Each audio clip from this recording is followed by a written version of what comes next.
അറിയിപ്പ്, നമ്മളെ കൃപാസനത്തിൻ്റെ charism continue ചെയ്യുന്നതിന് വേണ്ടി, അതേപടി കണ്ടിന്യൂ ചെയ്യുന്നതിന് വേണ്ടി നമ്മൾ സൊസൈറ്റി ഓഫ് കൃപാസനം എന്ന് പറഞ്ഞ് അഭിനന്ദ ആലപ്പുഴ പിതാവ് ജെയിംസ് ആനാവർമ്പ തിരുമേനിയുടെ അനുവാദത്തോടുകൂടി ഒരു pious association society of Kripasanam ആദ്യം സിസ്റ്റേഴ്സിൻ്റെതാണ് ആരംഭിക്കുന്ന.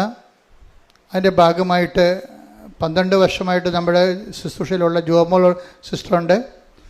പിന്നെ പുതുതായിട്ട് ഞാൻ കഴിഞ്ഞ ആഴ്ചയിൽ വിളിച്ച് പറഞ്ഞപ്പോൾ ഡോക്ടർ രമ്യ എന്നും പറഞ്ഞൊരു സഹോദരി നമ്മുടെ ഇന്ന് കമ്മാൻസിയുടെ തിരുവസ്ത്രങ്ങൾ കൈമാറി ആൾത്താറയിൽ വെച്ച്, അതുപോലെ ഈ സന്യാസ സമൂഹത്തിൽ ചേരാൻ ആഗ്രഹിക്കുന്നവർ ഈ നമ്പറിൽ ബന്ധപ്പെട്ട് പ്രാർത്ഥിക്കേണ്ടതാണ്, വിളിക്കേണ്ടത്. അതായത് നമ്പർ ഇതാണ്. നിങ്ങൾ ഈ കോൺഗ്രിഗേഷൻ ഈ ഫയസ് അസോസിയേഷനിൽ ചേരാൻ ഉദ്ദേശിക്കുന്നുണ്ടെങ്കിൽ, അതിനുള്ള ദൈവം നിങ്ങൾക്ക് തോന്നിച്ചിട്ടുണ്ടെങ്കിൽ 18 വയസ്സിന് കുറയാൻ പാടില്ല. അതുപോലെ തന്നെ 18 വയസ്സിൻ്റെ ആഗ്രഹിക്കുന്ന ആ വയസ്സിന് പറ്റിയ വിദ്യാഭ്യാസം ഉണ്ടായിരിക്കണം. നമ്പർ ഇതാണ്: 82 81 29 75 11. പിന്നെ ജിമെയിലുണ്ട്, apparitionmissionaries@gmail.com. രണ്ടാമത്തെ അറിയിപ്പ്, നമ്മുടെ സ്റ്റോളുകൾ സാധാരണ തുറക്കുന്നത് 9 മണിക്കാണ്. ഈ ആഴ്ച മുതൽ എക്സിക്യൂട്ടീവ് മീറ്റിംഗ് കഴിഞ്ഞപ്പോൾ മുതൽ രാവിലെ 6:30 മണി തൊട്ട് സ്റ്റോൾ തുറക്കും. പത്രം വേണ്ടവരും മറ്റ് വിഷയമുള്ളവരും സ്റ്റോളുമായിട്ട് ബന്ധപ്പെട്ട് വരുന്ന വിഷയങ്ങൾക്ക് സ്റ്റോള് നേരത്തെ 6 മണിക്ക് അടക്കുമായിരുന്നു, വൈകുന്നേരം. ഇപ്പോൾ അത് 8:30 വരെ നീട്ടിയിട്ടുണ്ട്. അപ്പോൾ സീരിയസ് ആയിട്ട് മനസ്സിലാക്കേണ്ട ഒരു വിഷയം, കൃപാസനത്തിൽ ഒരു നേർച്ച വസ്തു ആർക്കും പുറത്ത് കൊടുക്കാൻ അനുവാദമില്ല. അത് കൃപാസനത്തിൻ്റെ നേർച്ച വസ്തുക്കളാണ്. അത് 10-12 പ്രാവശ്യം വ്യഞ്ചരിച്ചിട്ടാണ് ഞങ്ങൾക്ക് തരണത്. ആ നേർച്ച വസ്തു നമ്മൾ അകത്ത് മാത്രമേ കിട്ടത്തുള്ളൂ. അത് വാങ്ങിക്കണമെന്നല്ല ഞാൻ പറയണത്, മറിച്ച് ഇങ്ങനെയുള്ള വിശുദ്ധമായ നേർച്ച വസ്തുവാണെന്ന് പറഞ്ഞുകൊണ്ട് ചിലർ ഇതിൻ്റെ പുറത്ത് ആൾക്കാരെ വളഞ്ഞു വെച്ചത് കൊടുത്ത് ഡിസ്റ്റർബൻസ് ഉണ്ടാക്കുന്നുണ്ട്. അപ്പം അത് തീർച്ചയായിട്ടും നിങ്ങൾ അതിനോട് സഹകരിക്കരുത്. കാര്യം വെച്ച് കഴിഞ്ഞാൽ അത് നമ്മുടെ കൃപാസനത്തിൻ്റെ ചുറ്റുവട്ടങ്ങളിലുണ്ടാകുന്ന ഒരു ഡിസിപ്ലിൻ ഇല്ലാത്ത രീതിയിൽ സ്വരം ഉണ്ടാക്കുകയും ചീത്ത വർത്തമാനങ്ങൾ പറയുകയും അങ്ങനെയൊക്കെ എൻ്റെ ശ്രദ്ധയിൽപ്പെട്ടു. അപ്പോൾ അത് വളരെ സീരിയസ് ആയിട്ട്, കാര്യം വിശുദ്ധമായ അമ്മ മാതാവ് ജീവനോടെ പ്രത്യക്ഷപ്പെട്ട സ്ഥലത്തിൻ്റെ വിശുദ്ധിയോ പരിശുദ്ധിയോ ഒന്നും അറിയാതെ, ഒരു ബോധമില്ലാതെ പുറത്ത് ഇതിനെ മറ്റ് തീർത്ഥാടകർക്ക് ശല്യം ഉണ്ടാക്കുന്ന ഒരു ആൾക്കാർ പെരുമാറുന്നുണ്ട്. എല്ലാവരും അല്ല, അതിൽ വരുന്ന കാര്യങ്ങൾ അറിയാൻ പാടില്ലാത്ത കുറച്ച് പേര്. അപ്പോൾ അതുകൊണ്ട് വളരെ ശ്രദ്ധിച്ച് വേണം പുറത്തെ വിഷയങ്ങൾ കൈകാര്യം ചെയ്യാൻ. നമുക്ക് കൃപാസനത്തിൻ്റെ 2 അനുഗ്രഹ മാസങ്ങളാണ്. ഒക്ടോബർ മാസം റാലിയും മെയ് മാസത്തെ വണക്കവും. അപ്പോൾ മെയ് മാസത്തിൻ്റെ വണക്കത്തിൻ്റെ ചീട്ടുകൾ കൗണ്ടറിൽ നിന്ന് ലഭിക്കുന്നതാണ്. മെയ് മാസം നിയമം പറഞ്ഞു കൊടുത്തിട്ട് ചീട്ടുകൾ വാങ്ങിക്കാവുന്നതാണ്. പരിശുദ്ധ പരമദിവ്യകാരുണ്യത്തിന് ആരാധനയും സ്തുതിയും പുകഴ്ചയും ഉണ്ടായിരിക്കട്ടെ. പരിശുദ്ധ പരമദിവ്യകാരുണ്യത്തിന് നേരവും ആരാധനയും സ്തുതിയും പുകഴ്ചയും ഉണ്ടായിരിക്കട്ടെ. പരിശുദ്ധ പരമദിവ്യകാരുണ്യത്തിന് നേരവും ആരാധനയും സ്തുതിയും പുകഴ്ചയും ഉണ്ടായിരിക്കട്ടെ. എൻ്റെ പ്രിയമുള്ളവരെ, നിങ്ങൾ ആദ്യം അച്ഛന് വേണ്ടി പ്രാർത്ഥിക്കുക. ഉടമ്പടി ധ്യാനം വളരെ ഉത്തരവാദിത്തപ്പെട്ട ഒരു ശുശ്രൂഷയാണ്. ഉടമ്പടി ധ്യാനത്തിലൂടെയാണ് പലപ്പോഴും ഉടമ്പടി ജീവിക്കുന്ന മക്കൾക്ക് സ്വാഭാവികമായി ഇടയ്ക്കിടയ്ക്ക് ഉണ്ടാകുന്ന ചില പ്രശ്നങ്ങളെ വഴിമുട്ടി ഇങ്ങനെ നിൽക്കുമ്പോൾ കർത്താവ് ഉടമ്പടി ധ്യാനത്തിലൂടെയാണ് അവരെ, നീ നടക്കേണ്ട വഴി ഞാൻ നിനക്ക് കാണിച്ചു തരാമെന്നും പറഞ്ഞുകൊണ്ട് ആ വാഗ്ദാന പ്രകാരം കർത്താവ് ഉടമ്പടി ധ്യാനത്തിലൂടെ നിർദ്ദേശം നൽകുന്നത്. ഒത്തിരി സാക്ഷ്യങ്ങളിലെ ഉടമ്പടി ധ്യാനത്തിലൂടെ ലഭിച്ച നിർദ്ദേശമാണ് പിന്നീട് അവരെ നയിച്ചതെന്ന് അവർ സാക്ഷ്യപ്പെടുത്തുന്നുണ്ട്. അതുകൊണ്ട് തന്നെ ഉടമ്പടി ധ്യാനം മുഴുവനായിട്ട് ഈശോ അധ്യക്ഷത വഹിച്ചുകൊണ്ട് അമ്മയുടെ മാധ്യസ്ഥയിൽ പരിശുദ്ധാത്മ നിറവിലെ അപ്പായുടെ സ്നേഹത്തിലെ ശുശ്രൂഷ ചെയ്യാൻ വേണ്ടി നമുക്ക് ഒരുമിച്ച് സ്തുതിക്കട്ടെ. Hallelujah, hallelujah, hallelujah, hallelujah. മഹത്വം, മഹത്വം, ആരാധന, ആരാധന. Hallelujah, hallelujah, hallelujah. യേശുവേ നന്ദി, യേശുവേ ആരാധന. Hallelujah, hallelujah, hallelujah. യേശുവേ ധ്യാനത്തിന്റെ ആദ്യം ാണ് കർത്താവ് ഇതിൻ്റെ ഉന്നതമായ നാമത്തിന് സ്വസ്ഥം ചെയ്യുന്നു. കർത്താവ് ഇതിൻ്റെ വിശുദ്ധ പൗരോഹിത്യത്തെ മഹത്വപ്പെടുത്തണമേ.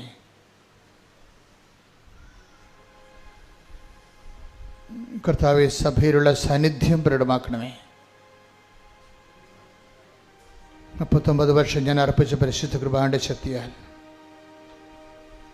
കൃപാസ്ഥാനത്താറെ ജീവനോടെ പ്രത്യക്ഷപ്പെട്ട പരിശുദ്ധ അമ്മയുടെ മാധ്യസ്ഥത്തിലെ ഈ അൾത്താറിൽ നടന്ന 10,000-കണക്കിന് ആരാധന ശക്തിയാൽ ഈ ധ്യാനത്തിന്റെ ഭാഗമാകുന്നവർ കർത്താവിന്റെ ആത്മാവിനാൽ അഭിഷിക്തരാകട്ടെ. സ്തുതിക്കട്ടെ. ഹല്ലേലൂയ.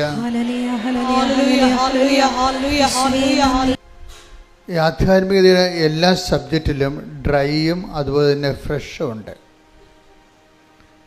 ഡ്രൈ എന്ന് പറയുന്നത് വരണ്ട രീതിയിലുള്ള ഒരു ഉടമ്പടി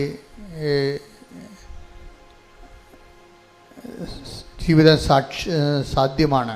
പലരും അങ്ങനെ ഒരു വരണ്ട ജീവിതമാണ് നയിക്കുന്നത്, ഉടമ്പടിയുടെ വരണ്ട ജീവിതം. അതുകൊണ്ടാണ് അവർക്ക് ദൈവത്തിൻ്റെ ഇടപെടലില്ലാത്തതിൻ്റെ കാരണം അതാണ്. ഇന്ന് രാവിലെ ഞാനൊരു സാക്ഷ്യം കേട്ടപ്പോൾ അതിൽ പറഞ്ഞത്, ഒരു മോളിവിടെ രാവിലെ മുതൽ ഇവിടെ വന്നിട്ടുണ്ട്. എന്നിട്ട് അവരിങ്ങനെ എന്ത് ചെയ്യണമെന്ന് അവർക്കൊരു ഐഡിയ ഇല്ല. First time she's coming. ആദ്യം വരണവരാണ്.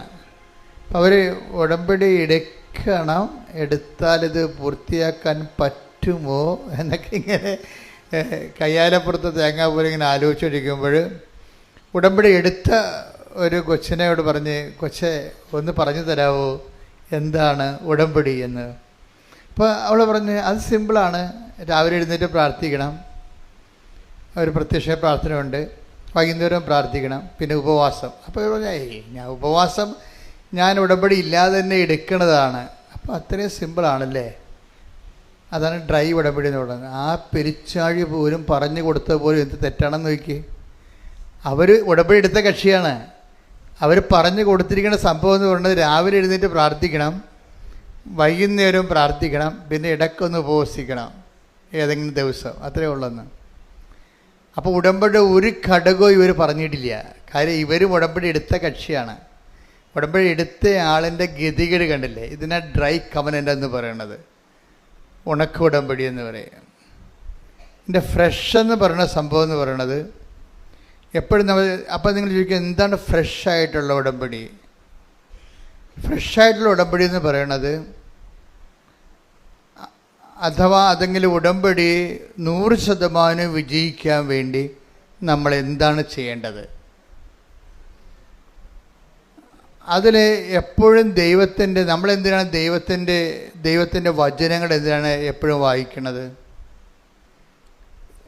ദൈവത്തിൻ്റെ വചനം വായിക്കുന്നവരിലും 2 തരമുണ്ട്. ദൈവം പറഞ്ഞിട്ട് വായിക്കുന്നവരും ദൈവം പറയാണ്ട് ജോസഫച്ചൻ പറഞ്ഞിട്ട് വായിക്കുന്നവരുമുണ്ട്. അപ്പം നിങ്ങൾ ചോദിക്കും, ജോസഫച്ചൻ പറഞ്ഞ ദൈവം പറഞ്ഞതല്ലേ എന്ന്.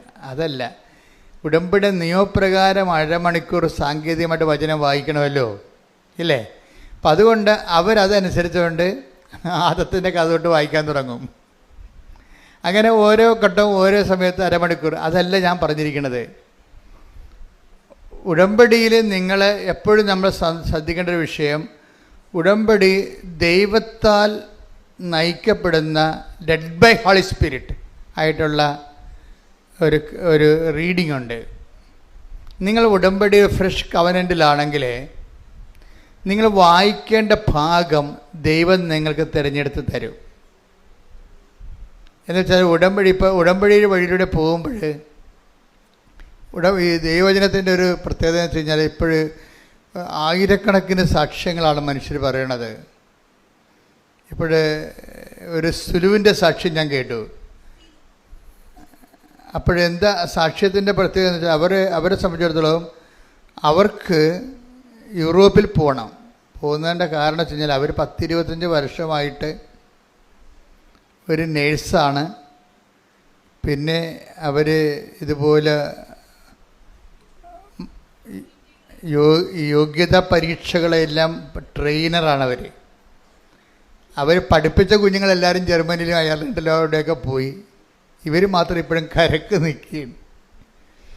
അപ്പോഴും ഇവരുടെ 10-20 കൊല്ലമായില്ലേ, ഇവർ പഠിപ്പിച്ച കുഞ്ഞുങ്ങളെല്ലാം ഇപ്പോൾ വലിയ നിലയിലായിപ്പോയി. അപ്പോൾ ഇവരുടെ മക്കൾ ചോദിച്ചു, അമ്മയ്ക്ക് എന്താ പോകാൻ പറ്റാത്തതെന്ന് ചോദിച്ചു. ഇവരുടെ മക്കളിപ്പോൾ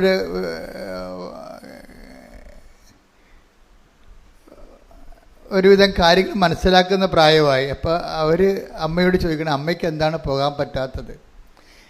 ഒത്തിരി പേരൊക്കെ ചോദിച്ചിട്ടുണ്ട് ഇതുവരെയൊക്കെ, പക്ഷേ മക്കൾ ചോദിച്ചപ്പോൾ അവർക്ക് സീരിയസ് ആയി. മക്കൾ ചോദിച്ചപ്പോൾ അവർക്ക് പോകണമെന്നുള്ള രീതിയിൽ ഒരു ഐഡിയ വന്നു. പക്ഷെ അവർക്കൊരു പ്രശ്നമുണ്ട്, അവർ പഠിപ്പിക്കുന്നുണ്ടെങ്കിലും അവർക്ക് ചില മൊഡ്യൂൾസൊക്കെ ഭയങ്കര പാടാണ്. ഒരു മൊഡ്യൂൾസിന് അവർ തോറ്റുപോകും എപ്പോഴും. അപ്പോൾ ഉടമ്പടി എടുത്തിട്ടും അവർ 6 പ്രാവശ്യം തോറ്റു. അങ്ങനെ സംഭവിക്കാം ചില സമയത്ത്. അപ്പോൾ നിങ്ങൾ ഓർക്ക് ഉടമ്പടി എടുക്കണത് എന്തിനാണ്? ഉടമ്പടി എടുത്തിട്ട് 6 പ്രാവശ്യം തോറ്റവർ ഉടമ്പടി എടുത്താൽ പിറ്റേ ഗഡുവിന് അവർ ജയിക്കണതാണ്. ഉടമ്പടി എടുത്തിട്ട് ഇവർ 6 പ്രാവശ്യം തോറ്റു. പക്ഷേ എന്നാലും ഇവർ പുതുക്കിക്കൊണ്ട് അവരുടെ പ്രത്യാശ കളയാതെ അവരതിൽ തന്നെ പോകുമ്പോഴാണ് കുഞ്ഞുങ്ങളെ പോകാൻ പറ്റുകയാണെ പോകാം, അല്ലെങ്കിൽ പോകണ്ട. അങ്ങനെ ഒരു ഹാഫ് മൈൻഡഡാണ് ഇവർ ചെയ്യണത് ഇത് സംഭവം. ഇപ്പോൾ കുഞ്ഞുങ്ങൾ ചോദിച്ചു കഴിഞ്ഞപ്പോൾ അവർ പോകാൻ തീരുമാനിച്ചു. പക്ഷെ തോറ്റല്ലോ പരീക്ഷയ്ക്ക് തോറ്റപ്പോഴിത് അവരുടെ കൂട്ടുകാരത്തിയോട് പറഞ്ഞപ്പോൾ അവർ പറഞ്ഞു, നിങ്ങൾക്ക് എന്തുകൊണ്ടാണ് അച്ഛനോട് ഇപ്പോൾ ഇങ്ങനെ ഈ വിഷയത്തെക്കുറിച്ചൊരു മെസ്സേജ് ചോദിക്കാൻ പറ്റാത്തതെന്ന് ചോദിച്ചു. അപ്പോൾ സത്യസന്ധമാണ് നിങ്ങൾക്ക് മെസ്സേജ് ചോദിക്കുക, ആൾത്താറിൽ അപ്പം തന്നെ ഓൺ ദി സ്പോട്ടിലെ മറുപടി പറയും. അത് നിങ്ങൾ സാക്ഷ്യങ്ങൾ കേട്ടാൽ മനസ്സിലാകും. പക്ഷേ മെസ്സേജ് ചോദിക്കുമ്പോൾ നിങ്ങൾ ചെയ്യേണ്ട ഒരു കാര്യം, ഒന്ന്, നിങ്ങൾ എന്നോട് മെസ്സേജ് ചോദിച്ചാൽ ഞാൻ ഉടനെ നോക്കണം സാക്ഷ്യം പറഞ്ഞിട്ടുണ്ടോയെന്ന് നോക്കത്തുള്ളൂ.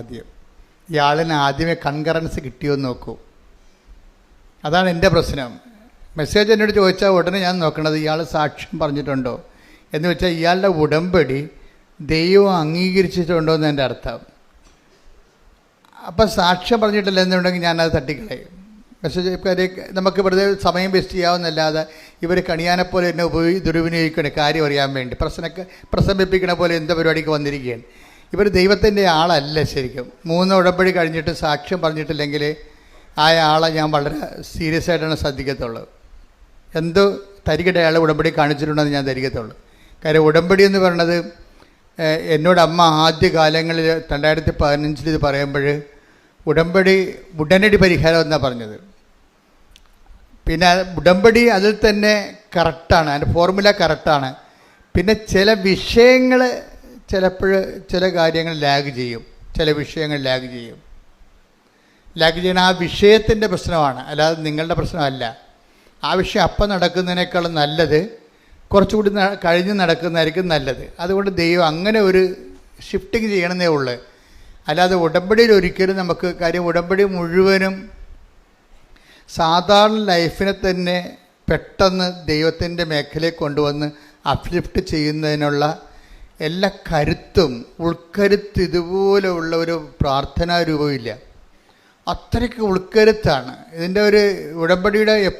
ഞാൻ എപ്പോഴും ചില സമയത്ത് പറയും ഇതിന് ബലവുമുണ്ട് ബലക്ഷയവും ഉണ്ടെന്ന് പറയും. ഉടമ്പടിക്ക് ബലവുമുണ്ട് ബലക്ഷയമുണ്ട്. ഉടമ്പടി അപ്പോൾ നമുക്ക് ഇതിനെക്കുറിച്ച് നല്ല ഒരു ഐഡിയ ഉണ്ടാകണം. എന്താണ് ഇതിൻ്റെ ബലം? ഇതിൻ്റെ ബലമെന്ന് പറയുന്നത് അതർ എൻഡിൽ ദൈവം തന്നെയാണ് ഇതിൻ്റെ ഗ്യാരണ്ടിയർ. ഇത് ഗ്യാരണ്ടി ചെയ്തിരിക്കുന്നത് എന്താണ്? ദൈവം തന്നെയാണ്. അവിടെ അതർ എൻഡിൽ മനുഷ്യനില്ല ശരിക്കും. അപ്പോൾ ഒരു സ്ഥലത്താണ് നമ്മളുള്ളത്. ഈ ദൈവത്തിൻ്റെ വാഗ്ദാനങ്ങൾ എങ്ങനെയായാലും പാലിച്ചിരിക്കും. ദൈവത്തിന് അതാണ് എൻ്റെ കരുത്തെന്ന് പറഞ്ഞതാണ്. ഉടമ്പടിയുടെ സ്ട്രെങ്ത് എന്ന് പറഞ്ഞതാണ്, ബലം എന്ന് പറഞ്ഞതാണ്. എന്താണ്? ദൈവത്തിൻ്റെ വാഗ്ദാനങ്ങളിലാണ് ഇത് അധിഷ്ഠിതമായിരിക്കുന്നത്. അതുകൊണ്ട് ദൈവത്തിൻ്റെ വാഗ്ദാനങ്ങൾ കൃത്യമായിട്ട് പാലിച്ചിരിക്കും. നമ്മൾ വരുമ്പോൾ നമ്മളുടെ ഈ നിബന്ധനകൾ പാലിക്കുന്നത് നമ്മളാണ്. ഈ നിബന്ധനകൾ നമുക്ക് വേണമെങ്കിൽ ഡ്രൈ ആയിട്ടും പാലിക്കാം, ഫ്രഷ് ആയിട്ടും പാലിക്കാം. അവിടെയാണ് ഡ്രൈ കവനൻറ്റും ഫ്രഷ് കവനൻറ്റും വരണത്. ഡ്രൈ ആയിട്ട് പാലിക്കണമെന്ന് പറയണത് ഇപ്പോൾ പത്രം കൊടുക്കാൻ പറഞ്ഞു, കൊണ്ടേ പത്രം കൊടുത്തു, തീർന്നു. എത്രയോ പത്രങ്ങളാണ് പള്ളി വഴികളിലൊക്കെ ഇരിക്കുന്നത്, നിങ്ങൾ ചിലപ്പോൾ കാണുന്നില്ലേ? ആ ഡ്രൈ കവനൻറ്റുകാരുടേതാണ്. കാര്യം അത് നിങ്ങളെ പള്ളിയുടെ വാതിക്കൽ എവിടെയെങ്കിലും വെയിറ്റിംഗ് ഷെഡ് എവിടെയും കൃപാസനം പത്രം ഒന്നിൽ കൂടുതൽ ഒരാൾ വെച്ചേക്കണ കണ്ടാൽ നിങ്ങൾ ശരിക്കും പറഞ്ഞാൽ ആ വ്യക്തിക്ക് വേണ്ടി പ്രാർത്ഥിക്കണം. കാര്യം എന്താണ്? അവർ ശരിക്കും ഒരു സെപ്റ്റിക്കായിട്ട് അടിച്ചിരിക്കണ. കാര്യം അവർ കർത്താവിനോട് ചെയ്ത വാഗ്ദാനം ഡ്രൈ ആയിട്ട് പാലിക്കുകയാണ്. അപ്പോൾ അവർ ദൈവത്തിനല്ല പ്രാധാന്യം കൊടുത്തിരിക്കുന്നത്, അവരുടെ വിഷയങ്ങൾക്കാണ് പ്രാധാന്യം കൊടുത്തിരിക്കുന്നത്. ഇപ്പോൾ എവിടെയെങ്കിലും കൊണ്ടുപോയി ആരെങ്കിലും ഒരു കെട്ട് പത്രം ഇരിക്കണ കണ്ടാൽ അതിൻ്റെ അർത്ഥം ഡ്രൈ കവനൻ്റാണ് ചെയ്തിരിക്കുന്നത്. അത് ആ മുട്ട പൊരുന്നത്തില്ല ഒരു കാലത്ത്. തന്നെയല്ല, ഇവർ ആലപ്പുഴ വന്ന് എക്സ്ട്രാ ആയിട്ട് പണി മേടിച്ച് വെച്ചിരിക്കുന്നവരാണ്. എന്താ കാര്യം? ഇവർ വരികയും ദൈവത്തിൻ്റെ മുമ്പിൽ അവരുടെ ജീവിതത്തിൽ ദൈവത്തിനെന്ത് വിലയുണ്ടെന്ന് അവർ പുറത്ത് പറഞ്ഞു കഴിഞ്ഞു. അതാണ് വിഷയം. കാര്യം എന്താണ്? കർത്താവിനെ അറിയാത്തവരെ അറിയിക്കാൻ വേണ്ടിയും അറിഞ്ഞവരെ ആഴപ്പെടുത്താൻ വേണ്ടിയും ആണ് ഈ ഉടമ്പടി എടുക്കുന്നത്. പക്ഷേ ഇത് ചെയ്യണത് നമുക്ക് ഡ്രൈ ആയിട്ട് ചെയ്യാമെന്ന് വെച്ച് കഴിഞ്ഞാൽ ആ നിയമപരമായിട്ട് എന്താണ് ചെയ്യേണ്ടത് അത് മാത്രം ചെയ്ത് പാലിക്കാം. പക്ഷേ ചിലരിത് ഫ്രഷായിട്ട് ചെയ്യും. ഫ്രഷായിട്ട് ചെയ്യണമെന്ന് വെച്ച് കഴിഞ്ഞാൽ അവരത് ദൈവസ്നേഹത്തോടെയാണ് ചെയ്യണത്. ദൈവസ്നേഹമാണ് എൻ്റെ കണ്ടന്റ് എന്ന് പറയണത്. നമ്മൾ എന്ത് ചെയ്യുമ്പോഴും ഓർക്കുക, അത് ഒരു മീഡിയം ഫ്രഷ് ഉണ്ട്, മാക്സിമം ഫ്രഷ് ഉണ്ട്. ഉടമ്പടി തന്നെ ഒരു ഡ്രൈ കവനൻ്റും ഉണ്ട്, ഫ്രഷ് കവനൻ്റും ഉണ്ട്.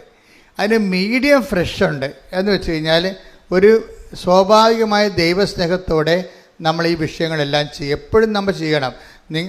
നിങ്ങൾ രോഗികളെ കാണാൻ പോകുമ്പോഴും അത് ആ രോഗികളെ കാണുമ്പോൾ ഉടമ്പടിയുടെ നിയമമുണ്ട്, അതുകൊണ്ടാണ് ഞാനിത് കാണുന്നത് എന്നല്ല. അതപ്പോൾ ഡ്രൈ കവനൻ്റായി പോകും. അത് ക്രിസ്തുവാണെന്നും പറഞ്ഞ് കാണുന്നെങ്കിൽ ക്രിസ്തുവിനെക്കുറിച്ച് നമുക്ക് ഉള്ളിലുള്ളിൽ വല്ലാത്ത ഒരു സ്നേഹമുണ്ടാകണം. ഒന്ന് പ്രാർത്ഥിച്ചേ. കർത്താവായ ദൈവമേ, ഉടമ്പടിയുടെ ഓരോ അംശങ്ങളും അങ്ങയെ വ്യക്തിപരമായി സ്നേഹിക്കുന്ന തികഞ്ഞ ദൈവസ്നേഹത്തിന്റെ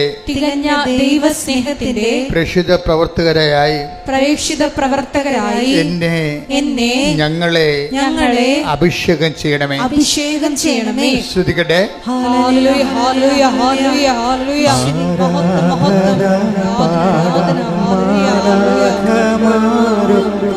ജീവന്റെ തിരുഭോജ്യമേ,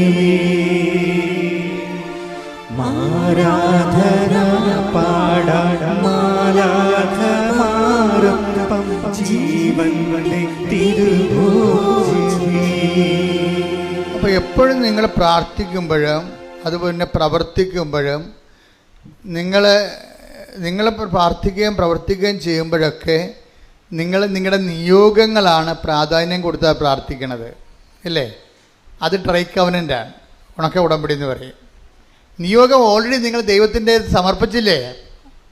അത് വെറുതെ കൊണ്ടുവന്ന് ഇട്ടിരിക്കണമല്ല, പരിശുദ്ധ അമ്മ വഴിയാണ് നിങ്ങൾ എടുത്തിരിക്കണത്. ഇതിലൊന്നും നിങ്ങൾക്ക് വിശ്വാസം ഇല്ലാത്തതുകൊണ്ടാണ് നിങ്ങൾ അത് തന്നെ പിന്നെ പറഞ്ഞുകൊണ്ടിരിക്കണത്. നിങ്ങൾ ആര് വഴിയാണ് ഇത് കൊടുത്തിരിക്കണത്?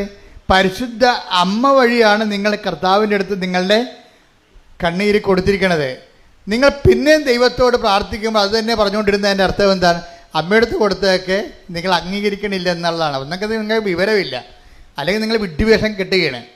എന്ന് വെച്ച് കഴിഞ്ഞാൽ നിങ്ങൾ അത് തന്നെയല്ലേ പിന്നെയും പറയണത്. ഇത് ഡ്രൈ കവനൻ്റായിട്ട് വരും. കാര്യം നിങ്ങൾ ഒരിക്കൽ അമ്മയെടുത്ത് ഉടമ്പടി പ്രകാരം കൊടുത്ത കാര്യങ്ങൾ പിന്നെ നിങ്ങൾ ഒരിക്കലും പ്രാർത്ഥന പറയരുത്. നിങ്ങൾ ഉടമ്പടി ചെയ്ത കാര്യങ്ങൾ ദൈവം അംഗീകരിച്ചു, അതിൻ്റെ ഫസ്റ്റ് സ്റ്റെപ്പ് പൂർത്തിയാക്കി. അപ്പോൾ നിങ്ങൾക്ക് കമ്മ്യൂണിക്കേറ്റ് ചെയ്യാം. അമ്മ ഉടമ്പടി എടുത്തു കഴിഞ്ഞു, ഓൾറെഡി ഫയലിൽ ഇത്രയും സ്റ്റെപ്സേക്ക് മുന്നോട്ട് പോകുന്നുണ്ട്, അതിൽ നന്ദി പറയാം. നിങ്ങൾക്ക് നന്ദി പറയാം. അപ്പോൾ ഈ എപ്പോഴും നമ്മൾ ശ്രദ്ധിക്കേണ്ടത്, ഉടമ്പടി ഇട്ട വിഷയങ്ങൾ വീണ്ടും തന്നെ ഈ താറാവ് സ്വരം ഉണ്ടാക്കുന്ന പോലെ കറകുറാന്ന് പറഞ്ഞ് എപ്പോഴും സ്വരം ഉണ്ടാക്കിക്കൊണ്ടിരുന്നു കഴിഞ്ഞാൽ നിങ്ങൾക്ക് എന്തോ തലക്ക് വട്ടാണെന്ന് ദൈവം വിചാരിക്കത്തുള്ളൂ. ഒന്നാമത് നിങ്ങൾ ചെയ്ത ഉടമ്പടിയിൽ നിങ്ങൾക്ക് തന്നെ വിശ്വാസമില്ല എന്ന കാര്യം നിങ്ങളെ ഏൽപ്പിച്ച ആളാരാണെന്ന് നിങ്ങൾക്ക് അറിയത്തില്ല. അമ്മയെടുത്ത് നിങ്ങൾ ഏൽപ്പിച്ചിരിക്കണത്. രണ്ടാമത് അമ്മ അത് പാസ് ചെയ്യുന്ന അടുത്ത് ഈശോൻ്റെ അടുത്താണ്. ഇതിനെക്കുറിച്ച് ഒന്നും നിങ്ങൾക്ക് യാതൊരു അറിവുമില്ലാതെ ഈ ഉടമ്പടി മൂന്നാമത്തെ പുതുക്കിയാലും പിന്നെയും ആ നിയോഗത്തിനെ പറ്റി ദൈവത്തെ ഓർപ്പിച്ചുകൊണ്ടിരിക്കും. ദൈവത്തിന് എന്താണ്? ഓർമ്മക്കുറവാണ്. അതെപ്പോഴും ശ്രദ്ധിക്കണം. അത് തന്നെ പിന്നെയും പറഞ്ഞുകൊണ്ടിരിക്കും. ഇതിങ്ങനെ ഒരിക്കലും ചെയ്യരുത് എൻ്റെ മക്കൾ. ഞാൻ പറയണത് ആ വിഷയം നിങ്ങൾ ഡീല് പോലും ചെയ്യരുത്. നിങ്ങൾ ഡീല് ചെയ്യേണ്ട വിഷയം എന്താണ്? ഫ്രഷ് കവനൻ്റ് എന്ന് പറയുമ്പോൾ നിങ്ങൾ കൈകാര്യം ചെയ്യേണ്ട വിഷയങ്ങൾ എന്താണ്? നിങ്ങൾ ദൈവത്തോട് ചെയ്തിട്ടുള്ള വാഗ്ദാനങ്ങളുണ്ട്, നിബന്ധനകൾ.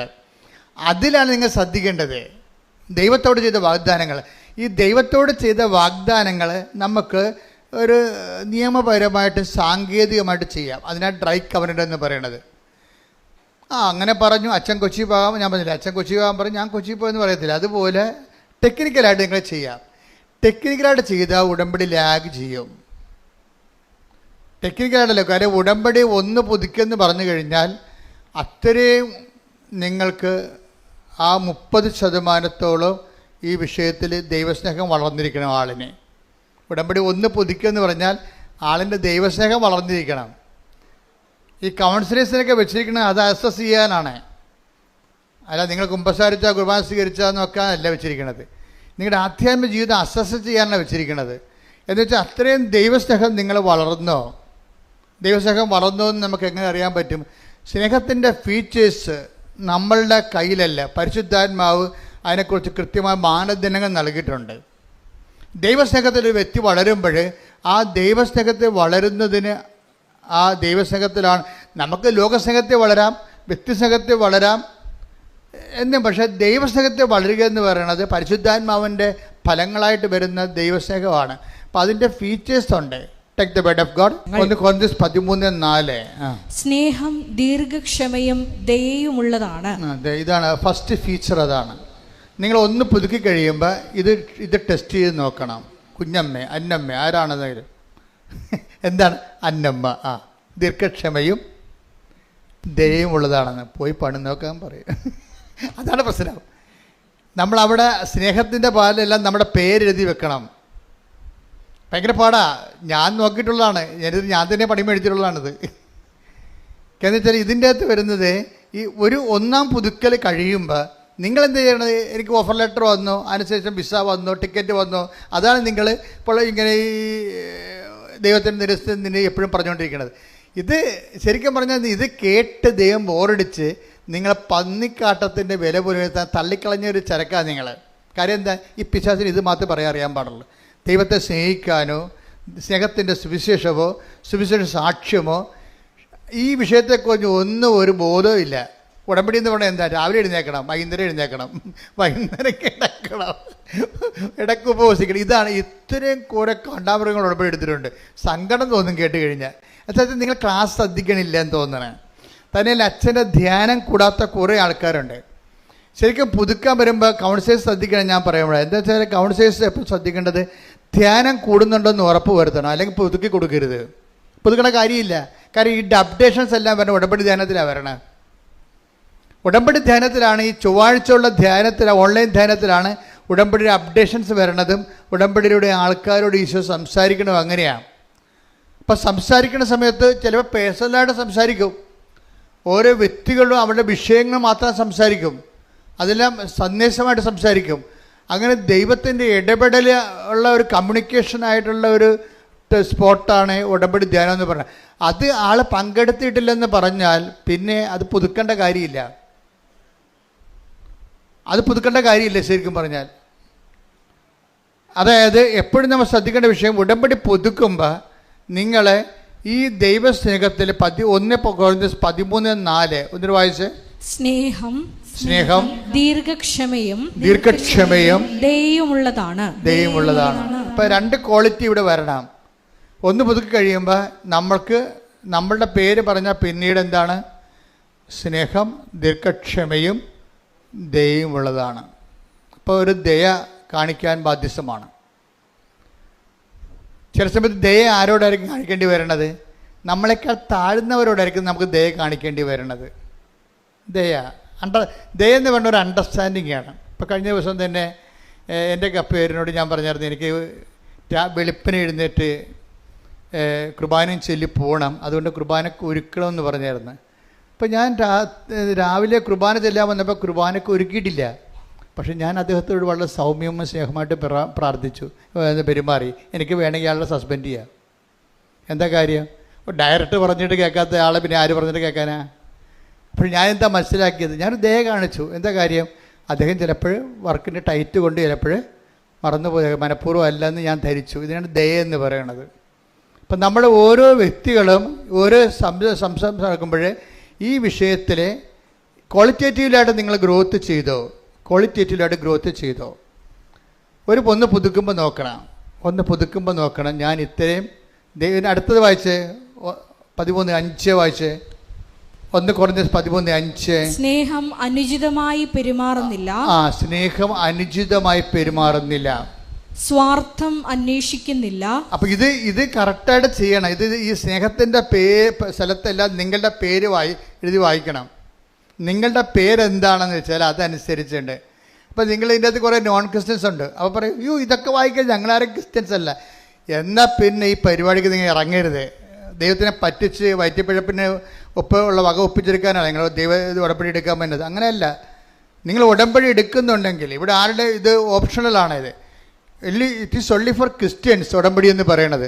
പിന്നെ വേറെ ആരെങ്കിലും ഉടമ്പടി എടുത്തിട്ടുണ്ടെങ്കിൽ അവർ ആ ഉടമ്പടിയുടെ ടേംസ് ആൻഡ് കണ്ടീഷൻസ് വെരിഫൈ ചെയ്യാൻ ബാധ്യസ്ഥരാണ്. അല്ലെങ്കിൽ എടുക്കരുത് അവരെ. ഇതിനകത്ത് പറഞ്ഞിരിക്കുന്ന വിഷയം എന്താണ്?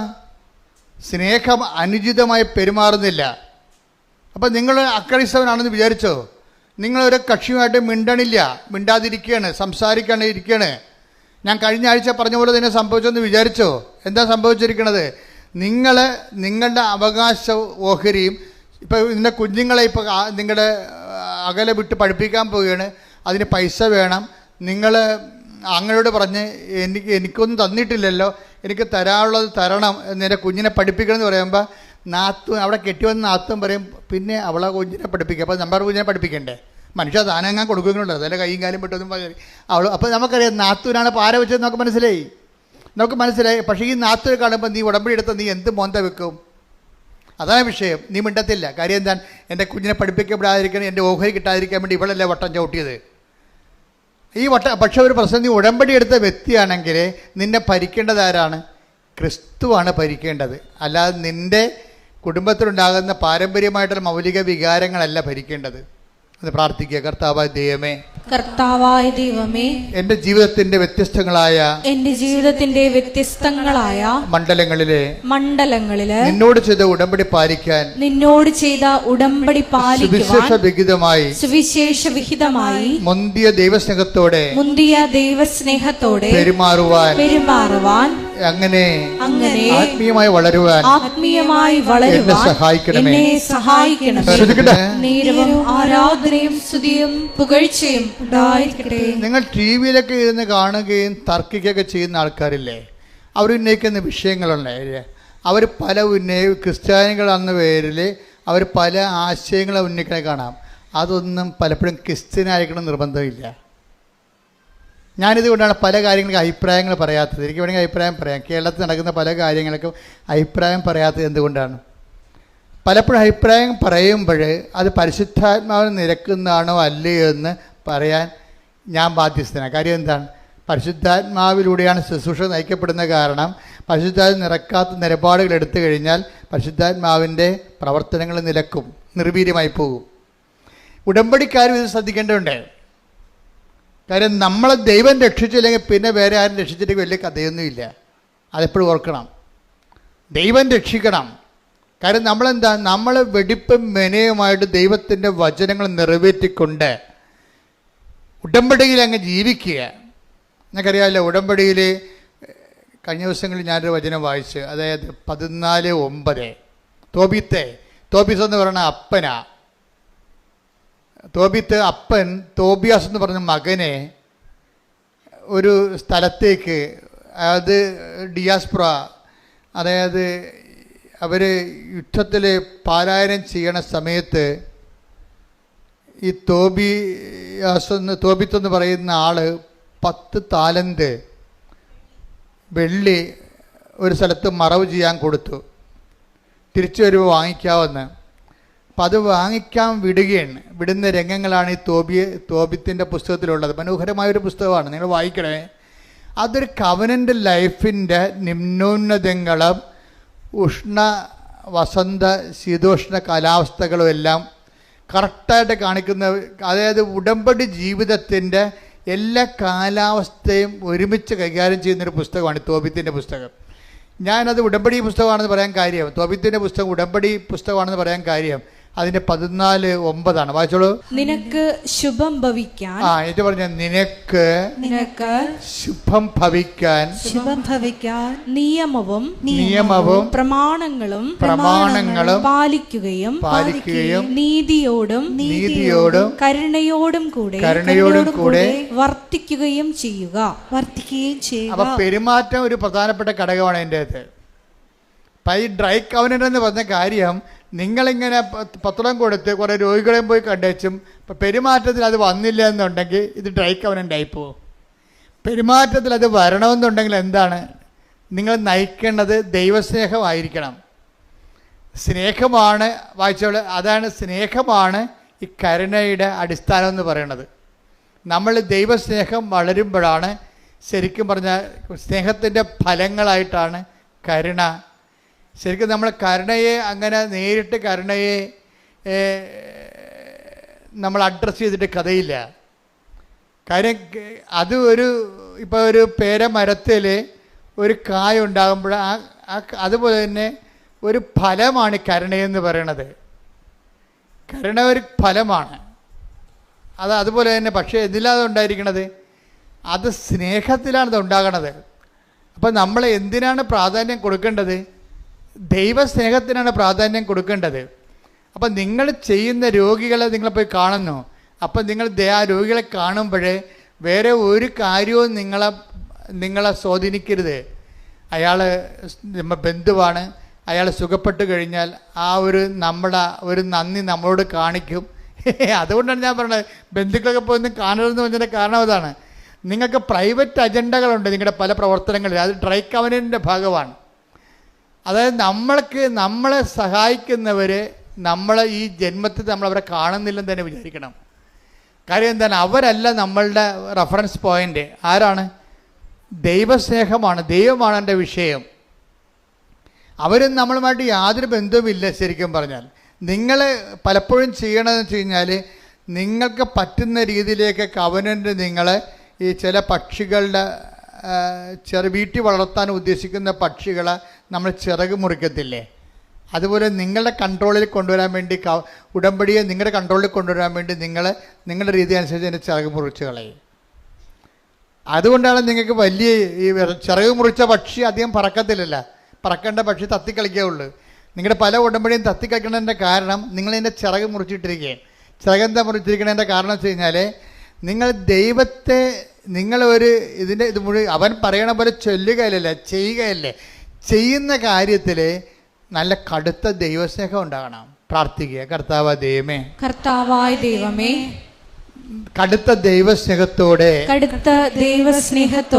ഉടമ്പടി ജീവിക്കുവാൻ എനിക്ക് പ്രത്യേക അഭിഷേകം നൽകണമേ. ഈ ദൈവസ്നേഹത്തിന്റെ കാര്യം പറയുമ്പോൾ എപ്പോഴും നമ്മൾ ശ്രദ്ധിക്കേണ്ട ഒരു കാര്യം എന്ന് വെച്ച് പറഞ്ഞാൽ, അതായത് നമ്മൾ ഈ കൈ കൊടുത്തിരിക്കുന്ന കക്ഷി ഒന്നും മുതലാകാത്ത കക്ഷിയാണ്. അതെപ്പോഴും നമ്മൾ മനസ്സിലാക്കണം. ദൈവമായിട്ടുള്ള ഇടപാടായത് കാരണം ദൈവത്തിനാണെങ്കിൽ ഒന്നും മുതലാകത്തില്ല. നമ്മൾ തലകുത്തി നിന്നാലും ദൈവം അത് സാധാരണ കാര്യമേ ഉള്ളതെന്ന് പറഞ്ഞിട്ട് തിരുത്തി കളിക്കളയും. ഇത് ഭയങ്കര സീരിയസ് കാര്യത്തിൽ ദൈവം ഇതിൻ്റെ അകത്ത് ഇൻവെസ്റ്റ് ചെയ്തിരിക്കുന്നത് ഭയങ്കര ഇൻവെസ്റ്റ്മെൻ്റാണ്. എന്താണ്? തൻ്റെ ഏകജാതിനെ നൽകാൻ തക്കവിധം ദൈവം അത്രമാത്രം. യോഹന്നാൻ 3:16 എന്തെന്നാൽ അവനിൽ വിശ്വസിക്കുന്ന ഏവനും നശിച്ചു പോകാതെ നിത്യജീവൻ പ്രാപിക്കുന്നതിന് വേണ്ടി തന്റെ ഏകജാതനെ നൽകാൻ തക്കവിധം ദൈവം ലോകത്തെ അത്രമാത്രം സ്നേഹിച്ചു. ഇതാണ് റേഞ്ച് ഓഫ് ലവ് എന്ന് പറഞ്ഞത്. ദൈവത്തിൻ്റെ റേഞ്ച് അതാണ്. ദൈവം ഇതിൻ്റെ ഇനി ഒന്നും ദൈവത്തിൻ്റെ കയ്യിലില്ലാത്ത രീതിയിലാണ് ദൈവം സ്പെൻഡ് ചെയ്തിരിക്കുന്നത്. തൻ്റെ കയ്യിലുണ്ടായിരുന്ന ഏറ്റവും വലിയ സ്വത്ത് നിധി എന്താണ്? തൻ്റെ ഏകജാതനാണ്. ആ തൻ്റെ ഏകജാതൻ സ്നേഹിച്ചതാണ് കുരിശിലെ ബലിയും പാപത്തിന് പരിഹാരവും നമ്മളുടെ നിത്യതയ്ക്ക് വേണ്ടിയുള്ള നിത്യത്തിലേക്കുള്ള നമ്മുടെ വീണ്ടെടുപ്പും. ഈ ഒരു കോൺസെപ്റ്റ് നമ്മളെ എപ്പോഴും തലച്ചോറിനെ ഇങ്ങനെ തീ കത്തിക്കണം. എന്താണ്? ദൈവം തൻ്റെ ഏകജാതനെ പറഞ്ഞേ, ദൈവം തന്റെ ഏകജാതനെ നൽകാൻ തക്കവിധം എന്നെ സ്നേഹിച്ചു. അതിനാൽ ഞാനും എല്ലാത്തിനേക്കാൾ ഉപരിയായി ദൈവത്തെ സ്നേഹിക്കുകയും ദൈവത്തിന് വേണ്ടി ജീവിക്കുകയും ചെയ്യണം. കർത്താവേ, ഉടമ്പടി എടുത്ത് അതിനായി പരിശ്രമിക്കുന്ന എന്റെ മേൽ അങ്ങയുടെ അനവധിയായ വാത്സല്യത്തെ നിറക്കണമേ. സ്തുതിക്കട്ടെ. ഹല്ലേലൂയ. പ്രാക്ടിക്കലാണല്ലോ എന്ന് ഓർക്കും. ഒരു ഏറ്റവും ഈസി ആയിട്ട് പ്രാക്ടിക്കലായിട്ടുള്ള കാര്യങ്ങളാണ്. നിങ്ങളോട് ഞാൻ എന്താ പറഞ്ഞത്? എന്ത് ചെയ്യുമ്പോഴും അതിൻ്റെ വോളിയം ഓഫ് ലവ്, ദൈവത്തെ സ്നേഹിക്കുന്ന കാര്യത്തിന് ഫസ്റ്റ് റെഫറൻസ് വരണം. നിങ്ങൾ എന്ത് ചെയ്യുന്നു അതിൻ്റെ ഉദ്ദേശം നിങ്ങൾ ഉടമ്പടി വെച്ചിരിക്കുന്ന നിയോഗങ്ങൾ നിറവേറുക എന്നല്ല. അതിനെക്കുറിച്ച് നിങ്ങൾ ബോധറാകരുത്. അത് ഓൾറെഡി നമ്മൾ മാതാവിൻ്റെ മുമ്പിൽ ഏൽപ്പിച്ച് കഴിഞ്ഞു ഓൾറെഡി. ഇനി നമ്മുടെ സബ്ജക്റ്റ് അല്ലത്. നമ്മുടെ സബ്ജക്റ്റ് എന്ന് പറയണത് നമ്മളുടെ നിലവാരത്തിൽ നിന്ന് ദൈവസ്നേഹത്തിൻ്റെ ഉന്നതമായ സ്റ്റെപ്പുകളിലേക്ക് നമ്മൾ വളർന്നുകൊണ്ടേയിരിക്കണം. അത് വളർന്നുകൊണ്ടിരിക്കുമ്പോൾ ഇപ്പോൾ 13:5 വായിച്ചേ. 1 Corinthians 13:5, 13:6, 13:7 വായിച്ചു. 1 Corinthians 13:5 മുതലുള്ള തിരുവചനങ്ങൾ. സ്നേഹം അനുചിതമായി പെരുമാറുന്നില്ല, സ്വാർത്ഥം അന്വേഷിക്കുന്നില്ല, കോപിക്കുന്നില്ല, വിദ്വേഷം പുലർത്തുന്നില്ല, അത് അനീതിയിൽ സന്തോഷിക്കുന്നില്ല, സത്യത്തിൽ ആഹ്ലാദം കൊള്ളുന്നു, സ്നേഹം സകലതും സഹിക്കുന്നു, സകലതും വിശ്വസിക്കുന്നു, സകലതും പ്രത്യാശിക്കുന്നു. ലോകത്തിലെ ഒരു സാഹിത്യത്തിൽ പോലും ഈ ഭൂമിയിൽ പുലരേണ്ട ഈ ദൈവസ്നേഹത്തെക്കുറിച്ച് ഇത്രയും സ്കാൻ ചെയ്തിട്ടുള്ള ഉത്തമമായിട്ടുള്ള ഒരു വെളിപാട് കാണത്തില്ല. എന്താണ് അവസാനം പറയണത്? സ്നേഹം സകലത്തെയും അതിജീവിക്കുന്നുവെന്നാണ്.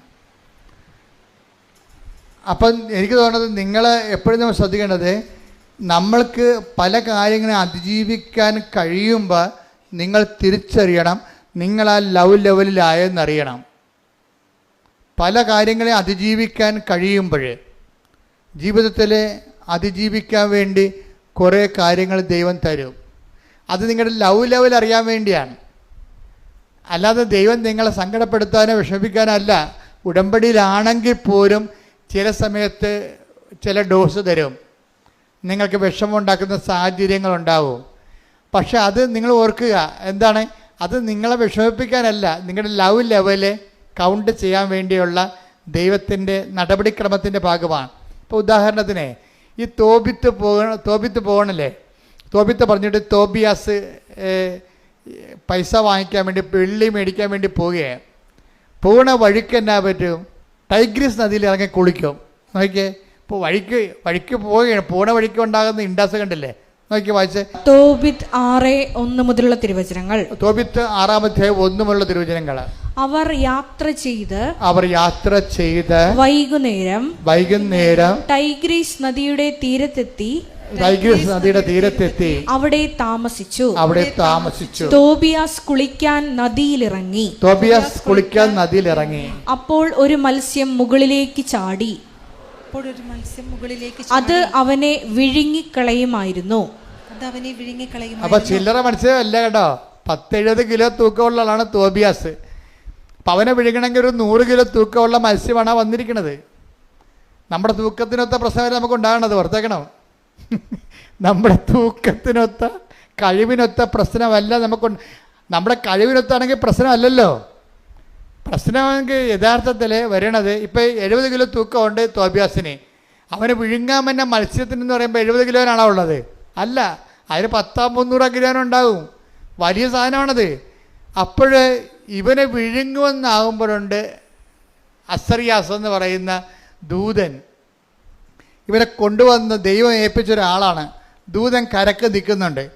ഈ മത്സ്യം വെള്ളത്തിൽ ഇറങ്ങി കുളിക്കണ തോബിയാസിനെ വിഴുങ്ങാൻ വേണ്ടി ഈ ഭീമാകാരമായ മത്സ്യം വരുമ്പോൾ തോബിയാസ് പേടിച്ചിട്ട് കരക്ക് നോക്കും, ദൂതനിടയ്ക്ക് നോക്കും. ദൂതൻ പറയും അതിനൊക്കെ പിടിക്കാൻ പറയും. അതാണ് വിഷയം. അതിനെ പിടിച്ച് കരക്കിടാൻ പറയും. അപ്പോൾ അത് പറഞ്ഞപ്പോൾ തന്നെ ഈ മനുഷ്യന്, അത്രയും നേരം ഭയം കൊണ്ടിരുന്ന മനുഷ്യന് ഇതിനെ പിടിക്കാനുള്ള ആവേശവും ആരോഗ്യവും കിട്ടും.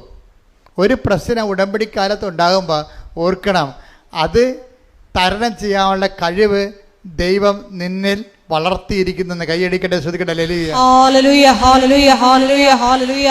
മഹത്വം, മഹത്വം, ആരാധന, ആരാധന. വലിയ വചന വെളിപാടിന് നീരസമായിട്ട് എടുക്കരുത് നിങ്ങൾ. ഞാൻ ഉദ്ദേശിക്കുന്ന ഇതാണ്, ഉടമ്പടി ഒരു പെർഫെക്റ്റ് ഫോർമുലയാണ്. പക്ഷേ എൻ്റെ മക്കളത് കറക്റ്റായിട്ടാണ് അത് ചെയ്യണത്. ഞാൻ പറയുന്ന വോളി ഓഫ് ലവ്, അത്രയും കടുത്ത ദൈവത്തിന് നമ്മളെ സംശയിക്കാൻ പറ്റാത്ത അത്രയും ദൈവത്തിന് നമ്മളെ കാണുമ്പോൾ ഒരു സന്തോഷം തോന്നണം. അത്രയും ദൈവസ്നേഹത്തോടെയാണ് എൻ്റെ മക്കളെ ചെയ്യണമെന്നുണ്ടെങ്കിൽ, ഇപ്പം തന്നെ ഈ മത്സ്യത്തിൻ്റെ കാര്യം കണ്ട, ഇത് അപ്രതീക്ഷിതമായി വന്നതാണ്. 70 കിലോ തൂക്കമുള്ള തോബിയാസിനെ പിടിക്കാൻ 100 കിലോ തൂക്കമുള്ള മത്സ്യം വായും പൊളിച്ച് നിൽക്കുകയാണ്. അപ്പോൾ ഉടനെ ഈ തോബിയാസ് കരക്ക് നോക്കി പേടിച്ച് നോക്കുമ്പോൾ പറയും അവനൊക്കെ പിടിക്കാൻ പറയും. ഉടനെ ഈ വലിയ മത്സ്യത്തെ പിടിക്കാനുള്ള ശക്തി ഈ തോബിയാസിന് കിട്ടും. അതിൻ്റെ അർത്ഥം വെച്ചാൽ ഉടമ്പടി കാലത്ത് നിനക്കൊരു പ്രശ്നം ഉണ്ടായാൽ അതിൻ്റെ അർത്ഥം ആ പ്രശ്നത്തെ തരണം ചെയ്യാനുള്ള ശക്തി കർത്താവ് നിനക്ക് തന്നുവെന്ന് നിന്നെ ബോധ്യപ്പെടുത്താനാണ്. കൈയടിക്കട്ടെ. പരിശുദ്ധ പരമദിവ്യകാരുണ്യത്തിന് ആരാധനയും സ്തുതിയും പുകഴ്ചയും ഉണ്ടായിരിക്കട്ടെ. എന്നിട്ട് ഈ തോബിയാസ് മത്സ്യത്തെ പിടിച്ച് കരക്കിട്ടിട്ട് തോബിയാസ് പിന്നും ദൂതനോട് ചോദിക്കും, വാട്ട് ഐ ഷുഡ് നാവോ, ഇനി എന്താ ചെയ്യേണ്ടത്? ഉടനെ പറയും ഇതിൻ്റെ ചങ്കും കരളും പറിച്ചെടുക്കാൻ പറയും. ആ പ്രശ്നത്തിൻ്റെ ചങ്കും കരളും ഇയാൾ പറിച്ചെടുത്തിട്ട് രണ്ടുപേരും കൂടി അതിനെ ചുട്ടു തിന്നും. എങ്ങനെയാണ് ഇതിനെ അതിജീവിക്കണം നോക്കണം. എല്ലാ ഉടമ്പടി കാലങ്ങളുണ്ടാകുന്ന പ്രശ്നങ്ങൾ പോലും ദൈവം നിന്നെ വീണ്ടെടുക്കാൻ പോകുന്നതിൻ്റെ ഓരോ അടയാളങ്ങളും അതിൻ്റെ വഴികളുമാണ് വരണത്. അപ്പം നിങ്ങൾ പതറുകയല്ല ചെയ്യേണ്ടത്. നിങ്ങളെ പ്രേക്ഷിത പ്രവർത്തനത്തിൽ തോബിയാസിൻ്റെ സ്വഭാവം കണ്ടില്ലേ? ഓരോ വിഷയങ്ങൾ സംഭവിക്കുമ്പോൾ അവർ ഫോൺ വിളിച്ച് നാട്ടുകാരെയും വീട്ടുകാരെയും ബന്ധുക്കളെയും പാർട്ടിക്കാരെയും എല്ലാം വിളിക്കുന്നത്. ദൂതനെയാണ് നോക്കണത്. മത്സ്യം വന്നപ്പോൾ ദൂതനെ നോക്കി, മത്സ്യത്തെ പിടിച്ച് കരക്കിട്ടപ്പോഴും ദൂതനോട് ചോദിച്ചു ഇനി എന്താ ചെയ്യേണ്ടത്? അപ്പോൾ ദൂതൻ പറഞ്ഞു അതിൻ്റെ ചങ്കും കരളും പറിക്കണം, അത് സൂക്ഷിച്ച് വെക്കണം, അതുകൊണ്ട് നമുക്ക് പണിയുണ്ട്. അപ്പോൾ ഓരോ വിഷയത്തെക്കുറിച്ചും ആ വിഷയത്തിൽ പങ്കെടുക്കുന്ന വ്യക്തികളെക്കുറിച്ചും ഒക്കെ നാളെ കാലങ്ങളിൽ ദൈവം നിനക്ക് ഗുണം ചെയ്യും. ഒരു പക്ഷേ ഇന്ന് നിന്നെ എതിർക്കുന്ന വ്യക്തികളാകാം. ഒരിക്കലേ ഞാനേ ഈ ചവിട്ടുനാടക വിജ്ഞാനകോശം എഴുതി. അത് ഞാൻ എൻ്റെ 89 കർത്താവ് ഈ ആധ്യാത്മിക ശുശ്രൂഷ തന്നപ്പോൾ അതിൻ്റെ കൂടെ തന്നതാണ് സഭയുടെ മിഷണറി കലകളെ പുനരുജ്ജീവിപ്പിക്കുക. മിഷണറി കലകളാണ് ചവിട്ടുനാടകം, പുത്തമ്പാന, അമ്മാനം, ദേവാസ്പള്ളി, പിച്ചപ്പാട്ട്, അണ്ണായിപ്പാട്ട്, അങ്ങനെ കുറേ ഉണ്ട്. 9 കലകളുണ്ട്. അതെല്ലാം മൺമറഞ്ഞ് പോയിക്കൊണ്ടിരിക്കുകയാണ്. അതിനെ പുനരുജ്ജീവിപ്പിക്കാൻ പറഞ്ഞു. ഞാൻ പിന്നെ എനിക്ക് സമയം കിട്ടുമ്പോൾ ആധ്യാത്മിക ശുശ്രൂഷ കഴിഞ്ഞാൽ പിന്നെ ഞാൻ അതിൻ്റെ ഗവേഷണങ്ങൾ, പഠനങ്ങൾ, അവതരണങ്ങൾ, അതുപോലെ തന്നെ കളരികൾ സ്വരൂപിക്കുക, അവരെ പഠിപ്പിക്കാനുള്ള സംവിധാനം ഉണ്ടാക്കുക. അപ്പോൾ അത് നല്ല ശരിക്കും അമ്മ ഓരോരോ കാലങ്ങളിലും ഹെൽപ്പ് ചെയ്യും. അവസാനം എനിക്ക് കേന്ദ്ര ഗവൺമെൻറ് ഞാൻ പ്രോജക്റ്റ് അയച്ചപ്പോൾ അവരത് അക്സെപ്റ്റ് ചെയ്തിട്ട് കേരളത്തിൽ 2 പേർക്ക് മാത്രം കൊടുക്കുക സീനിയർ ഫെലോഷിപ്പ് തന്നു സെൻട്രൽ ഗവൺമെൻറ്. അത് അന്നത്തെ കാലത്ത് അതെനിക്ക് കിട്ടിയിരിക്കുന്നത് 2008 മറ്റെയാണ്. 2008 എനിക്ക് 3 ലക്ഷം രൂപയാണ് തന്നത് സെൻട്രൽ ഗവൺമെൻറ്. ഞാൻ ചെയ്ത വർക്ക് എന്തിനാണ്? ചവിട്ടുനാടക വിജ്ഞാനകോശം. അത് ആ വർക്ക് തീർന്നത് എപ്പോഴാണ്? 5 കൊല്ലം കഴിഞ്ഞപ്പോൾ 2013 ആ വർക്ക് തീർന്ന. ആ വർക്ക് തീർന്നപ്പോൾ ഇത് പ്രസിദ്ധീകരിക്കണ്ടേ? ഇത് പ്രസിദ്ധീകരിക്കാൻ വേണ്ടി ഇതിന് എന്തുമാത്രം ഇത് ആദ്യമേ, അതായത് നിങ്ങൾ ഒരു സ്ഥലത്ത് നിങ്ങൾ പറയുമല്ലോ ഞാൻ അവിടെ കൊണ്ട് ബിസാക്ക് കൊടുത്തു, അപ്പോൾ ഏജൻസിക്ക് ഞാൻ 1 ലക്ഷം രൂപ കൊടുത്തു, പിന്നെ 6 മാസം കഴിഞ്ഞപ്പോൾ മനസ്സിലായി ഏജൻസി ഫേക്കാണെന്ന് കണ്ടു, അത് ഉടനെ ഞാൻ കാശ് തിരിച്ചു ചോദിച്ചു, അവർ കുറച്ച് കാശ് തന്നു, പിന്നെ അവർ വിളിച്ചിട്ട് എടുക്കണില്ല. ഇങ്ങനെ നിങ്ങളുടെ കഥ ഇല്ലേ? ആ കഥ പോലെ തന്നെ ഇതുപോലെ ഓരോ സംഭവങ്ങളും നമ്മുടെ ജീവിതം നടത്തുമ്പോൾ ദൈവം ഉദ്ദേശിക്കുന്നത് ഈ മത്സ്യത്തെ കൊല്ലാനുള്ള ബലം നീ പ്രാപിക്കാൻ വേണ്ടി, പ്രാർത്ഥിക്കാൻ വേണ്ടി സ്കീംസ് തരികയാണ്. എപ്പോഴും ഓർത്തേനെ, പ്രാർത്ഥിക്കാനുള്ള സ്കീംസാണിത്. എല്ലാ കാര്യവും വിജയിക്കരുത്. എല്ലാ കാര്യവും വിജയിച്ചാൽ ദൈവത്തിൻ്റെ പദ്ധതി വിജയിക്കത്തില്ല. എല്ലാ കാര്യവും വിജയിച്ചാൽ നിൻ്റെ പദ്ധതി വിജയിക്കും. പക്ഷെ ദൈവത്തിൻ്റെ പദ്ധതി അതല്ല. നിന്നെ ബലമാക്കുകയാണ്. നിന്നെ എന്താണ് അവസാനം ഫിലിപ്പിയർ 4:13 പറഞ്ഞതാണ്, എന്നെ ശക്തനാക്കുന്നതിലൂടെ എന്ന് പറഞ്ഞ്. ഫിലിപ്പിയർ 4:13 എന്നെ ശക്തനാക്കുന്നവനിലൂടെ പറഞ്ഞ് ശക്തനാക്കുന്നവനിലൂടെ എല്ലാം ചെയ്യാൻ എനിക്ക് സാധിക്കും. അപ്പോൾ ദൈവത്തിൻ്റെ ഉദ്ദേശം കുറച്ച് കാര്യം നമ്മൾ ചെയ്യാന്നുള്ളതല്ല. ഇപ്പം നമ്മൾ പാർട്ടിയെ ആശ്രയിച്ച് കഴിഞ്ഞാൽ ആ കുറച്ച് കാര്യങ്ങൾ നടക്കും അല്ലേ? അവ കുറച്ച് 5 കൊല്ലം കഴിയുമ്പോൾ അവിടെ ഭരണം മാറുകയും ചെയ്യും. അപ്പോൾ ഈ ലോകത്തിൻ്റെ ആൾക്കാർ ഇപ്പോൾ പൊന്ന്, പണം, അതുപോലെ തന്നെ ഓരോ സംഭവങ്ങളൊക്കെ നമ്മൾ ആശ്രയം വെക്കുമ്പോൾ എല്ലാം നമുക്ക് കിട്ടത്തില്ല. അതെപ്പോഴും അതുകൊണ്ട് ബൈബിൾ എപ്പോഴും കറക്റ്റ് സ്പോട്ടിൽ നമ്മൾ നയിക്കത്തുള്ളൂ. എന്താണ് ഫിലിപ്പിയർ 4:13 എന്താ പറയണത്? എന്നെ ശക്തനാക്കുന്നവനിലൂടെ എനിക്കെല്ലാം ചെയ്യാൻ പറഞ്ഞോളൂ, വായിച്ചോളൂ. സാധിക്കും. അതായത് ദൈവത്തിൽ ആശ്രയം വെച്ചാൽ മാത്രമേ നമുക്ക് എല്ലാം ചെയ്യാൻ പറ്റത്തുള്ളൂ, ഇല്ലേ? അല്ലെങ്കിൽ നമ്മൾ ഒരു പിന്നി മേടിക്കാൻ ഒരു കടയിൽ പോയി, അപ്പോൾ അവിടെ പിണ്ണാക്ക് മേടിക്കാൻ പാലം കയറി അപ്പുറത്തെ കടയിൽ പോയി, ഇങ്ങനെ പലയിടത്ത് നടക്കേണ്ടി വരും. അപ്പോഴേ സൂപ്പർ മാർക്കറ്റിൽ കയറുകയാണെങ്കിൽ എല്ലാ സാധനവും അവിടെ ഉണ്ട്. ഇതുപോലെ നമ്മളെ ശക്തീകരിക്കുക എന്ന് പറയുന്ന പോലെ ദൈവത്തിൽ ആശ്രയിക്കുമ്പോൾ നമ്മുടെ ജീവിതത്തിൻ്റെ എല്ലാ മേഖലകളിലുമാണ് ദൈവത്തിൽ ആശ്രയിക്കേണ്ടതെന്നാണ് എൻ്റെ അർത്ഥം.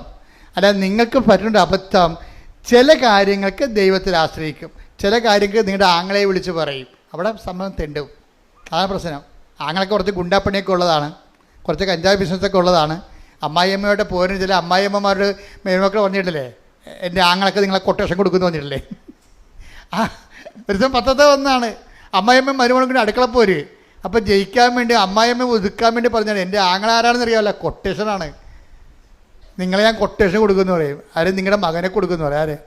ആര് അനിയനുണ്ടേ ഭർത്താവിന്, അവൾ കൊടുക്കാൻ വേണ്ടിയല്ല, ജയിക്കാൻ വേണ്ടി പറഞ്ഞാൽ. പക്ഷേ അധ്യായം ജയിക്കാൻ വേണ്ടി പോലും അങ്ങനെ ലോകത്തിൻ്റെ ശക്തികളെ നിങ്ങളുടെ അവലംബം വെക്കരുത്. എപ്പോഴും നമ്മൾ ശ്രദ്ധിക്കണം. ഉടമ്പടി എടുക്കുമ്പോൾ, ഉടമ്പടി എന്ന് പറഞ്ഞാൽ ഒരു എന്തെങ്കിലും കൊണ്ടുവന്ന് ഇവിടെ കെട്ടിത്താത്തുന്ന വിഷയമല്ല, ഒരു ജീവിത രീതിയാണ്. എന്നെ ശക്തനാക്കുന്നതിലൂടെ എന്ന് വെച്ച് കഴിഞ്ഞാൽ എല്ലാം ചെയ്യാൻ വേണ്ടി നമ്മളെ ശക്തനാക്കാൻ ദൈവം മാത്രമേ ഉള്ളൂ. കൈയടിച്ച് സ്തുതിക്കട്ടെ, ഹല്ലേലൂയ. അപ്പോൾ കാര്യം മനസ്സിലായില്ലേ? ഉടമ്പടി കാലത്ത് പ്രത്യേകിച്ച് ഉടമ്പടി ഒരു ജീവിത രീതിയാണ്. 90 ദിവസത്തേക്ക് വേണ്ടിയുള്ള എന്തെങ്കിലും ഒരു പ്രോഗ്രാമല്ല, ഒരു ഫങ്ഷനല്ല, അതൊരു ജീവിത രീതിയാണ്. അപ്പോൾ അതുകൊണ്ട് ഒരു നിലപാടുണ്ട്. ആരാണ് എന്നെ ശക്തനാക്കുന്ന? ആരാണ്? ദൈവം. അതുകൊണ്ടാണ് ഈശോ പറഞ്ഞത് ഞങ്ങളെ പ്രലോഭനത്തിൽ ഉൾപ്പെടുത്തരുതേ. അപ്പം എന്ന് വെച്ച് കഴിഞ്ഞാൽ ഇതുപോലെയുള്ള ഒരു കാര്യത്തിന് വേണ്ടി, ഇപ്പം നിങ്ങളുടെ മതിലൊരുത്തം പൊളിച്ചു, ഇപ്പം ഇന്നലെ ഇപ്പം ഈ സിലുവിൻ്റെ സാക്ഷ്യത്തിലുണ്ടേ, സിലുവിൻ്റെ വീട്ടിൽ എല്ലാ ദിവസവും ഓരോ പാമ്പ് മാറി മാറി കയറണം. ഒരു പാമ്പ് അണലി ഒരു ദിവസം വന്നാൽ അടുത്ത ദിവസം മുറുക്കം വരും, പിന്നെ ചേനത്തണ്ടം വരും, ശംഖുവരയും വരും. ഇങ്ങനെ ഓരോ പാമ്പ് വരികയാണ്. മൊത്തം ഇതിനെ കൈകാര്യം ചെയ്യാൻ ഇവർക്ക് പറ്റണില്ല. ഇത് കൈകാര്യം ചെയ്യാൻ വേണ്ടി വേറെ ആരെയും വിളിച്ചു വരുത്തിയ ഏക്കത്തില്ല ഈ സാധനം. കാര്യം കോംപ്രമൈസ് ടോക്കിന് തയ്യാറല്ല ഈ മുറുക്കപ്പാമ്പൊക്കെ, ഒത്തുതീർപ്പിന് തയ്യാറല്ല. അവന്മാർ കയറി വേണമെങ്കിൽ നമ്മുടെ തലേൻ്റെ താഴെ ഇരിക്കും. അപ്പോൾ ഈ ലോകത്ത് കോംപ്രമൈസ് ടോക്കിന് തയ്യാറല്ലാത്ത ഒത്തിരിയേറെ ജീവികളും ജീവിത വിഷയങ്ങളും ഉണ്ട്. അതുകൊണ്ടാണ് എന്നെ ശക്തനാക്കുന്നതിലൂടെ എല്ലാം ചെയ്യാൻ പറ്റത്തില്ല. മനുഷ്യന്മാരിൽ ആശ്രയിക്കുമ്പോഴും മരുന്നിൽ ആശ്രയിക്കുമ്പോഴും എല്ലാം ചെയ്യാൻ പറ്റത്തില്ല. കിഡ്നിയുടെ മരുന്ന് കഴിക്കുന്നതിന് കരളരോഗം ഉണ്ടെങ്കിൽ അതിന് വേറെ മരുന്ന് കഴിക്കേണ്ടി വരും. ആ മരുന്ന് എല്ലാം ചെയ്യാൻ പറ്റത്തില്ല. ഇതാണ് എൻ്റെ അത് വരുന്ന വിഷയം വരണത്. അപ്പം അതുകൊണ്ട് തന്നെ എല്ലാം ഈ ദൈവത്തിന് ഒരു ഓപ്ഷൻ നമുക്കില്ല. നിങ്ങൾ ഉടമ്പടിക്കാലം ശ്രദ്ധിക്കുമ്പോൾ തന്നെ ഓർക്കുക, ഞാൻ ഉടമ്പടിയിലാണ്, അതുകൊണ്ട് എനിക്ക് ഇന്ന കാര്യങ്ങൾ, നിലപാടുകൾ, ദൈവവിഹിതമായ നിലപാട് എടുത്തത്. ദൈവത്തിന് 1-ാം സ്ഥാനം കൊടുക്കണം നിലപാട് എടുക്കാൻ പറ്റത്തുള്ളൂ. ഇനി ദൈവത്തിന് ഒന്നാം സ്ഥാനം കൊടുക്കാൻ പറ്റാത്ത രീതിയിൽ മനുഷ്യന് ഒന്നാം സ്ഥാനം കൊടുക്കണമെന്ന് നിലപാട് എടുക്കേണ്ട സാഹചര്യങ്ങൾ ഉണ്ടാകും. അതിനാണ് പ്രലോഭനമെന്ന് പറയണത്. മനസ്സിലായില്ലേ? അതിന് കർത്താവ് എൻ്റെ മരുന്നെന്താ പറഞ്ഞിരിക്കണത്? അത് ബ്ലോക്ക് ചെയ്ത് പ്രാർത്ഥിക്കാൻ പറഞ്ഞിരിക്കുകയും. കാര്യം നിങ്ങൾ അങ്ങനെ വന്നാൽ നിങ്ങൾ വീണ് പോകും. അതുകൊണ്ട് ഇങ്ങനെ ദൈവത്തിനേക്കാൾ വലിയ ഒരു സംവിധാനത്തിൽ നമ്മൾ ആശ്രയിക്കുന്നു എന്ന്, ദൈവത്തെക്കാൾ വലിയ സംവിധാനമാണെന്ന് മിഥ്യാധാരണയിൽ നമ്മൾ മനുഷ്യന്മാരിൽ ആശ്രയിക്കാതിരിക്കാൻ വേണ്ടിയാണ് ദൈവം അങ്ങനെ പറഞ്ഞിരിക്കുന്നത്. അതുകൊണ്ട് എന്താണ്? പ്രലോഭനങ്ങളിൽ ഉൾപ്പെടുത്തരുത്. നമ്മളത് സെക്സായിട്ട് മനസ്സിലാക്കി. സെക്സ് അല്ല പ്രശ്നം. പക്ഷേ എന്താ പ്രശ്നം എന്താണെന്ന് വെച്ച് കഴിഞ്ഞാൽ, ദൈവത്തെക്കാൾ നിൻ്റെ കർത്താവ് ദൈവം ഞാനാകുന്നു എന്ന് പറഞ്ഞാൽ ആദ്യമേ അവിടെ നിന്നാണ് ഈ പ്രലോഭനം സ്റ്റാർട്ട് ചെയ്യണത്. ഞാനല്ലാതെ മറ്റൊരു ദൈവം നിനക്ക് ഉണ്ടാവരുത്. ദൈവത്തിൻ്റെ സ്ഥാനത്ത് നമ്മൾ സ്വർണം ചിലപ്പോൾ ദൈവമായിട്ട് വരും. ദൈവം ഇപ്പോൾ ഒരു സ്വർണം നമുക്ക് വാങ്ങിച്ചിട്ട് തരണില്ല അവർ. അപ്പം ഞാൻ കഴിഞ്ഞ ആഴ്ച പറഞ്ഞതാണ് നിങ്ങളോട്, വായ്പ വാങ്ങിച്ചതാണ്. പക്ഷെ അവർ വിറ്റ് മാറ്റി, അവർ തന്നില്ല. അവരോട് വിളിച്ച് പറഞ്ഞ് അപ്പോൾ അവർ ചോദിക്കണത് എന്താ വെച്ച് കഴിഞ്ഞാൽ, ചില ആൾക്കാർക്ക് ഭയങ്കര അഹങ്കാരം ഉണ്ടല്ലോ, അവരെ കയ്യിൽ നിന്ന് കുഴപ്പം സംഭവിച്ചു. പക്ഷേ ഇപ്പോൾ അവർ പറഞ്ഞത് എന്താണെന്നറിയാമോ? മേടിക്കാമെങ്കിൽ മേടിക്കാനാണ് പറയണത്. നമ്മുടെയൊക്കെ എന്ത് സ്വർണ്ണം അരിയും തിന്ന് ആശാസനം കടിച്ച് എന്നിട്ടും പട്ടിക്ക് മുറിവുറപ്പ് എന്ന് പറഞ്ഞ പോലെ നമ്മൾ വരുന്ന അനുഭവങ്ങൾ ആ തരവാണ്. അപ്പോൾ ഇങ്ങനെയുള്ള അനുഭവങ്ങളുടെ വരുമ്പോൾ നമ്മളെന്ത് ചെയ്യും? അപ്പോഴും ഞാൻ ഉടമ്പടി എടുത്തിരിക്കുന്നത് കൊണ്ടാണ് ഈ 90 ദിവസം കഴിയട്ടെ, നിൻ്റെ കൈയും കാലും ഞാൻ വിട്ടു എന്ന് പറയും. അതാണ് പ്രശ്നം. അവിടെയാണ് പ്രശ്നം. ഇതാണ് പ്രലോഭനം എന്ന് പറയണത്. പറഞ്ഞ മനസ്സിലായില്ലേ? നിങ്ങളിങ്ങനെ 90 ദിവസം കഴിയുമ്പോൾ കൈയും കാലും വിട്ടുമെന്ന് ദൈവത്തിന് അറിയാം. അതുകൊണ്ട് ഉടമ്പടി ഇപ്പം തന്നെ നിരക്കാൻ തുടങ്ങിയിരിക്കണത്. നിങ്ങൾ ആരാണെന്നറിയാവില്ല, മനുഷ്യനിലുള്ളത് എന്താണെന്ന് അവനെ അറിയാവുന്ന. അതാണ് വിഷയം. 2:24 എടുത്തേ. ശ്രുതികട ഹല്ലേലൂയ. യോഹന്നാൻ ശ്രുതികട ഹല്ലേലൂയ. യോഹന്നാൻ 2:24. യേശുവാകട്ടെ അവരെ വിശ്വസിച്ചില്ല, കാരണം അവൻ അവരെയെല്ലാം അറിഞ്ഞിരുന്നു. 25. മനുഷ്യനെ പറ്റി ആരുടെയും സാക്ഷ്യം അവന് ആവശ്യമായിരുന്നില്ല. മനുഷ്യനിലുള്ളത് എന്താണെന്ന് അവൻ വ്യക്തമായി അറിഞ്ഞിരുന്നു. അതാ പറയാം, വൃത്തിയായിട്ടും വ്യക്തമായിട്ടും അറിയാം. അതുകൊണ്ടാണ് ഉടമ്പടി ലാഗ് ചെയ്യാൻ കാര്യത. നിങ്ങൾ എന്ത് ഉരുപ്പടിയാണെന്നുള്ളതിനെക്കുറിച്ച്, കാതലാണോ വെള്ളയാണോ എന്നുള്ളത് അറിയാൻ പറ്റും. മരം വിൽക്കുന്ന ആൾക്കാർ വരത്തില്ലേ, അപ്പോൾ അവർ നമ്മൾ ആഞ്ഞിലേക്ക് കാണിക്കുമ്പോൾ പറയും, എൻ്റെ ചേച്ചി ഇത് ഒന്നും കിട്ടത്തില്ല, ഞാൻ 14,000 രൂപ തന്നെ ഞാൻ കൂടുതലാണ് പറഞ്ഞത്, ഇത് മുഴുവൻ വെള്ളയാണെന്ന് പറയും. ചിലപ്പോൾ കള്ളത്തരായിരിക്കും അത് പറയണതേ, നമുക്കിപ്പോൾ അത് ലാഭത്തിൽ കിട്ടാൻ വേണ്ടിയാണ്. പക്ഷേ എന്നാലും ശരി, ഒരു വ്യക്തിയെ കാണുമ്പോൾ ദൈവം കാതലാണോ വെള്ളയാണോ എന്ന് പറയും. എന്ന് വെച്ച് കഴിഞ്ഞാൽ ഈ കാര്യം കണ്ടു കഴിയുമ്പോൾ നമ്മൾ ആരായിരിക്കും ദൈവത്തിന് അറിയാം. അതുകൊണ്ടാണ് 2:25 പറയണത്. എന്താണ്? മനുഷ്യനുള്ളത് എന്താണെന്ന് അവന് നേരത്തെ അറിയാമായിരുന്നു. അത് സീരിയസ് നിസ്സാര വിഷയമല്ല.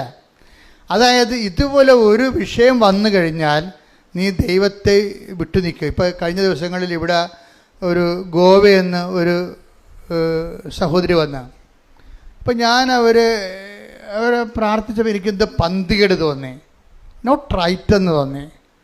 അപ്പം ഞാനിവിടെ രണ്ടാമത് ഇവരുടെ ചീട്ടെടുത്ത് കൂട്ടത്തിൽ നിന്ന് എടുത്ത് രണ്ടാമത് പൊക്കിയെടുത്ത് വായിച്ച് നോക്കിയപ്പോൾ പുതിയ ഉടമ്പടിയാണ്.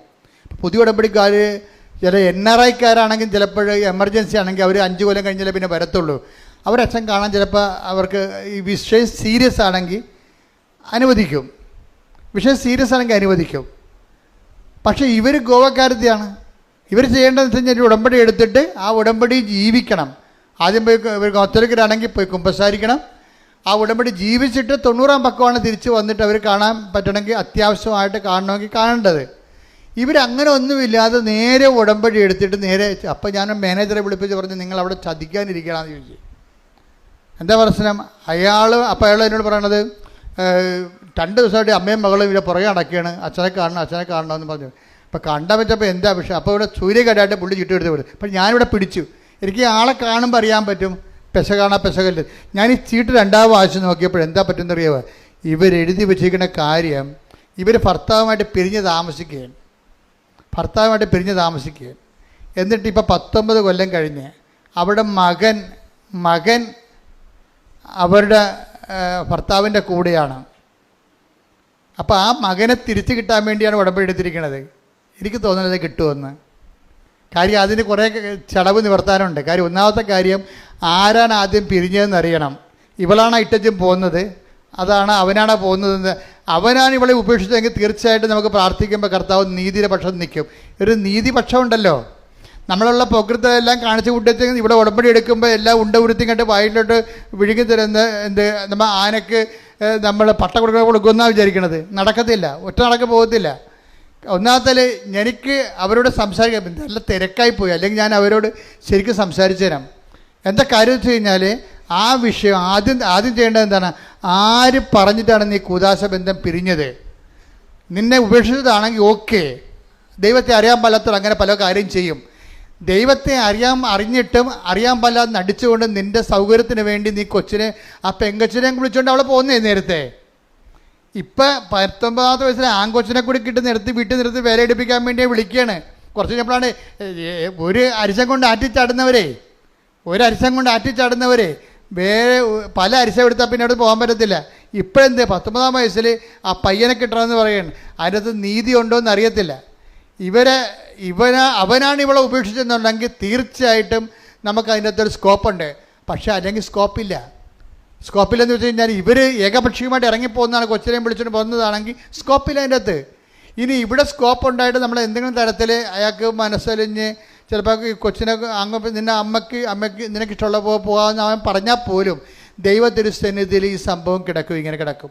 ദൈവത്തെപ്പോലും മാനിക്കാത്തവരാണ് ഞാൻ എപ്പോഴും നോക്കാറുണ്ട്, ഡൈവേഴ്സ് ചെയ്യുന്ന ആൾക്കാരിൽ ഒരു 50% ദൈവത്തെ മാനിക്കാത്തവരാണ്. ഇതൊരു വിവാദമാക്കേണ്ട കാര്യമില്ല. ഞാൻ 21 വർഷത്തോളം ഈ 89 മുതൽ 2000 ഇപ്പോഴുള്ള 25 വരെ 21 ലക്ഷത്തോളം മനുഷ്യരെ കൗൺസിലാണ് ഇതാകുമ്പോൾ ഞാൻ പറയണത്. ഡൈവേഴ്സ് ചെയ്യാൻ ഉദ്ദേശിച്ചവർ 50% ദൈവഭയമില്ലാത്തവരാണ്. അവരുടെ അപ്പുറത്തെ കാര്യം നടന്നു പോരണം, അല്ലെങ്കിൽ അവരുടെ സൗകര്യം അനുസരിച്ച് കാര്യങ്ങൾ നടക്കണം. അതിനു വേണ്ടിയാണ്. ഒരിക്കൽ ദൈവത്തെ ഉപേക്ഷിച്ചവർ പിന്നെ എത്ര കടന്ന് മോങ്ങിയാലും ആ ദൈവം നിത്യതയെ വരത്തില്ല, തിരിച്ചു വരത്തില്ല. പള്ളിയിൽ നിന്ന് ചിലപ്പോൾ എന്തെങ്കിലുമൊക്കെ പറഞ്ഞ് നിങ്ങൾക്ക് ചിലപ്പോൾ ഡിസ്പെൻസേഷനൊക്കെ വാങ്ങിച്ച് ചിലപ്പോൾ വേറെ കെട്ടാൻ പറ്റുമായിരിക്കും. പക്ഷേ ദൈവത്തിരുസന്നിധി ആ കണക്കിടപ്പുണ്ട്. കാര്യം എന്താണ്?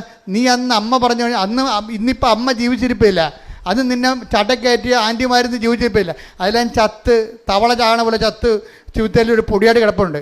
അവരെ നശിപ്പിച്ച ജീവിതമാണ് നിൻ്റെത്. അവർ പറഞ്ഞത് കേട്ടിട്ടുണ്ട്. ഇന്ന് നിങ്ങൾ ജീവിത പങ്കാളി പിരിയണമെന്നൊക്കെ പറഞ്ഞിട്ട് ജീവിത പങ്കാളിയുമായിട്ട് താമസിക്കാൻ തയ്യാറല്ല എന്ന് പറയുമ്പോൾ അതിനുവേണ്ടി നിങ്ങളെ സ്ക്രൂ ചെയ്യുന്നവർ ചിലപ്പോൾ അപ്പനായിരിക്കാം, ചിലപ്പോൾ അമ്മാവനായിരിക്കാം, ചിലപ്പോൾ അനിയത്തിയായിരിക്കാം, ആൻറ്റി ആയിരിക്കാം. ഇവന്മാരെല്ലാം ചത്ത് പാമ്പ് ചാകണ പോലെ ചത്ത് പൊടിയായിട്ടിരിക്കും. നിങ്ങൾക്കൊന്നും ചെയ്യാൻ പറ്റത്തില്ല. നിങ്ങൾ അവർ പറഞ്ഞ കേട്ടിട്ട് ഒരിക്കൽ ദൈവത്തെ ഉപേക്ഷിച്ചവരാണ്. ദൈവത്തെ നമ്മൾ ഒരിക്കൽ ഉപേക്ഷിച്ചതിന് ശേഷം നമ്മൾ ഒരിക്കൽ ആ ദൈവത്തെ തിരിച്ചു വിളിക്കാൻ പറഞ്ഞാൽ ദൈവം തിരിച്ചു വരത്തില്ല. ഭൂമിയിൽ എന്തെങ്കിലുമൊക്കെ അഡ്ജസ്റ്റ്മെൻറ്റ് നടക്കുമെന്നല്ലേ ഉള്ളൂ. നിത്യത. ഞാൻ മാതാവിനെ നേരെ ചൊവ്വെ കണ്ട ആളാണ്. ഞാൻ പറഞ്ഞ് നിങ്ങൾ ശ്രദ്ധിക്കണം. കാര്യം ദൈവത്തെക്കുറിച്ച് വ്യക്തമായ അഭിപ്രായമില്ലാത്തവർ, അടയാളമില്ലാത്തവർ, അനുഭവമില്ലാത്ത ആൾക്കാർ ഉണ്ടാക്കിയിട്ടുള്ള ആധ്യാത്മികതയിൽ ചിലപ്പോൾ ഇങ്ങനെ പലതരത്തിലുള്ള കോംപ്രമൈസും ഒത്തുതീർപ്പും ഉണ്ടാകും. പക്ഷെ ഒരു കാര്യം വ്യക്തമാണ്, കൃപാസനത്തിലാണ് ഉടമ്പടി ദൈവം തന്നിട്ടുണ്ടെങ്കിൽ ആ ഉടമ്പടിയിലൂടെ 10,000 ദൈവത്തെ അറിയുന്നുണ്ടെങ്കിൽ ദൈവം വസിക്കുന്ന ഇടത്ത് വന്ന് നിൽക്കുമ്പോൾ നിങ്ങൾ മാനസാന്തരപ്പെടാതെ നിങ്ങൾ ബാധ്യസ്ഥരാണ്. അല്ലെങ്കിൽ ഇത് നിങ്ങളുടെ അവസാനത്തെ ഓപ്ഷനാണ്, നിങ്ങൾ തിരിച്ചറിയണം. ശ്രുതികട്ടെ. Hallelujah, hallelujah, hallelujah, hallelujah. ഞങ്ങളുടെ ജീവിതത്തിൽ പശ്ചാത്തപിക്കാനുള്ള, ദൈവത്തിലേക്ക് തിരിച്ചു വരാനുള്ള ആരാധനയും സ്തുതിയും പുകഴ്ചയും ഉണ്ടായിരിക്കട്ടെ. നമ്മൾ ചങ്കും കരലും എടുത്ത് സൂക്ഷിച്ച് അസറിയാസും തോബിയാസും കൂടി പിന്നെയും യാത്രയാകും. അപ്പോഴവരെ പോകുന്ന വഴിക്ക് രാത്രിയാകുമ്പോൾ റഗ്വേൽ എന്നും പറഞ്ഞ ഒരാളിൻ്റെ വീട്ടിൽ കയറും. റഗ്വേൽ ബന്ധമുള്ള ആളാണ്, ചർച്ചക്കാരാ. ഇപ്പം രാത്രിയായി, പോകേണ്ട സ്ഥലം ഇനിയും പോകാനുണ്ട്. പക്ഷേ രാത്രി ആയതുകൊണ്ട് യാത്ര നടക്കാത്തത് കൊണ്ട് ഇവർ കൊച്ചു മത്സ്യത്തിനെ ചുട്ടു തന്നിട്ട് ചങ്കും കരലും എടുത്തുകൊണ്ട് യാത്രയാകും. റഗ്വേലിൻ്റെ വീട്ടിൽ ചെല്ലുമ്പോഴാണ് വിഷയം. റഗ്വേലിൻ്റെ മകളാണ് സാറ. അവൾ ശരിക്കും പറഞ്ഞാൽ ദൈവം ഈ തോബിയാസിന് വേണ്ടി നിശ്ചയിച്ചിരുന്ന ജീവിത പങ്കാളിയാണ്. ദൈവഹിതപ്രകാരമല്ലാതെ അവൾ കല്യാണം കഴിച്ച് 7 ഭർത്താക്കന്മാർ മരിച്ചിരിക്കണതാണ്. അതേക്കുറിച്ചൊക്കെ ബൈബിൾ നല്ല രസകരമായിട്ട് സംസാരിക്കുന്നുണ്ട്. പക്ഷേ റഗ്വേലിൻ്റെ വീട് ചെല്ലുമ്പോൾ അസറിയാസ് ഈ ദൂതൻ പറയും, ഇത് നിൻ്റെ ജീവിത പങ്കാളിയാണ്, അവളെ കല്യാണം കഴിക്കാൻ നിനക്ക് തടസ്സമില്ലെന്ന് പറയും. അപ്പോൾ രഘുവേലിനെ സാറായുടെ അപ്പന് അത് ബോധ്യമാകും. അപ്പോൾ സാറ കരഞ്ഞുകൊണ്ട് പറയും, എന്നെ കല്യാണം കഴിക്കരുത്, കാര്യം ഇന്ന രീതിയിൽ മരിച്ചിട്ടുള്ളതാണ് ഭർത്താക്കന്മാർ. കാര്യം തുറന്നു പറഞ്ഞ കണ്ടില്ലേ? വിവാഹത്തിൽ എന്തെങ്കിലും ഒരു പരാധീനത ഉണ്ടെങ്കിൽ നമ്മൾ ദൈവത്തിനാണ് പ്രാധാന്യം കൊടുക്കണമെന്നുണ്ടെങ്കിൽ തുറന്ന് പറയണം. കഴിക്കണമെങ്കിൽ കഴിക്കണം, അല്ലെങ്കിൽ കഴിക്കണം. ദൈവതീരുമാനമായിരിക്കും അത്. ഇപ്പോൾ ഇവിടെ സാറ കാര്യം തുറന്ന് പറയുകയാണ്. എന്താ പറയണത്? എൻ്റെ ഭർത്താക്കന്മാർ കെട്ടിയവരെല്ലാം അന്ന് രാത്രി തന്നെ മരിച്ചു വീണിട്ടുണ്ട്, എൻ്റെ ഒരു അവസ്ഥ അതാണ്. അപ്പം രഘുവേലിന് എന്ത് അസറിയാസ് പറയും, ഇല്ല, ഇത് ദൈവഹിതമാണ്. നിൻ്റെ ഭർത്താക്കന്മാരെ കൊന്നിട്ടുള്ള ഭൂതത്തെ ഞാൻ ഉച്ചാടനം ചെയ്യുമെന്ന് പറയും. എന്നിട്ട് അസറിയാസ് ത്വബിയാസിനോട് പറയും കല്യാണ രാത്രിയിൽ, നീ പിടിച്ച മത്സ്യത്തിൻ്റെ ചങ്കും കരലും എടുത്ത് ഇപ്പം നെരിപ്പോടിലിട്ട് പുകക്കാൻ പറയും. അത് പുകച്ചു കഴിയുമ്പോൾ ഈ ഭൂതം ഉച്ചാടനം ചെയ്യപ്പെടും. അതായത് എന്ത് തിന്മയുണ്ടെന്നുണ്ടെങ്കിലും കർത്താവിൽ നമ്മൾ വിശ്വസിക്കുന്ന വ്യക്തിയാണോ, ആ വ്യക്തിയെ സംബന്ധിച്ചിടത്തോളം ഒരു ബാധയും നിന്നെ ഏൽക്കുകയില്ല. 91 സങ്കീർത്തനം 7-ാം തിരുവചനം. സങ്കീർത്തനം 91:7. നിന്റെ പാർശ്വങ്ങളിൽ പറഞ്ഞ നിന്റെ പാർശ്വങ്ങളിൽ ആയിരങ്ങൾ മരിച്ചു വീണേക്കാം, നിന്റെ വലതുവശത്ത് 10,000 എങ്കിലും നിനക്ക് ഒരനർത്ഥവും സംഭവിക്കുകയില്ല. അതായത് ദൈവ പൈതലിനെ സംബന്ധിച്ചിടത്തോളം സമ്പൂർണമായ പ്രൊട്ടക്ഷനാണ് ഉള്ളത്. അതാണ് ഞാൻ എപ്പോഴും ഉടമ്പടി കാർക്കശ്യമായിട്ട് പാലിക്കണമെന്ന് പറഞ്ഞതിൻ്റെ കാരണം. ഉടമ്പടിയിൽ എന്താണ് 14:9 അഭ്യാസം പറയണത്?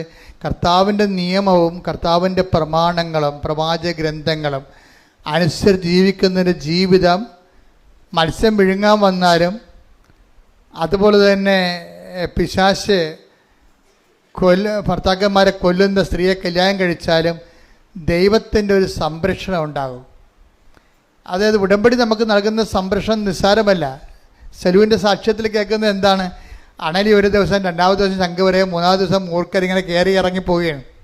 അപ്പോൾ അവളെന്താ ചെയ്യണത്? അവളൊന്നും ചെയ്തില്ല. അവൾ ചെയ്തിട്ടിരിക്കണത് കൃപാസനത്തിൽ മണ്ണെടുത്ത് ഇവിടെ വന്നു വെച്ചു. വർഷങ്ങളായിട്ടുള്ള പാമ്പ് ശല്യമാണേ. മണ്ണെടുത്തിട്ട് എന്ത് ചെയ്ത് ഉടമ്പടി ഉപ്പുമായിട്ട് കലർത്തി അത് സ്വന്തമായിട്ട് ചെയ്യണതാണ്, ആരും പറഞ്ഞു കൊടുക്കണമല്ല. ദൈവ പൈതലിനെ സംബന്ധിച്ചിടത്തോളം ദൈവ പൈതലിന് ദൈവവുമായിട്ട് ജീവിച്ച് കഴിയുമ്പോൾ പരിഹാര മാർഗങ്ങൾ സ്വന്തം മനസ്സിൽ തന്നെ ദൈവം കൊടുക്കും. അവളെന്ത് ചെയ്ത് ആ ഉപ്പ് കൊണ്ടുവന്ന് വെയിലിൽ മുഴുവൻ വിശ്വാസപ്രമാണം ചൊല്ലിയിട്ട് വെയിലിക്ക് മുഴുവൻ ഉപ്പ് തൂളി.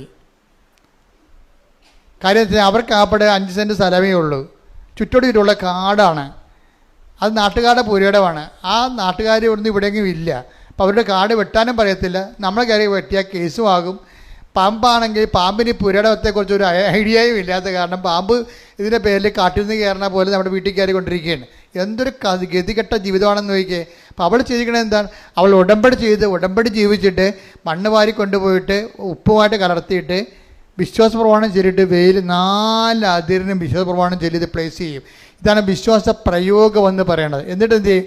ഉടമ്പടി തൈലം കൊണ്ടുവന്നിട്ട് ഇരുമ്പ് ഗേറ്റിൻ്റെ ഒരു കുരിശിടും. കർത്താവിൻ്റെ ഭവനമാണിത്, ഇവിടെ പ്രവേശിക്കരുതെന്ന് പറയും. അതാണ് ഒരു ബാധയും നിൻ്റെ ഭവനത്തെ പ്രവേശിക്കത്തില്ല. സുലു പറയണത് പിന്നെ 1 കൊല്ലമായി ഇന്ന് വരെ ഒരു പാമ്പിനെ പോലും കുടുംബത്തിൽ കണ്ടിട്ടില്ലെന്ന്.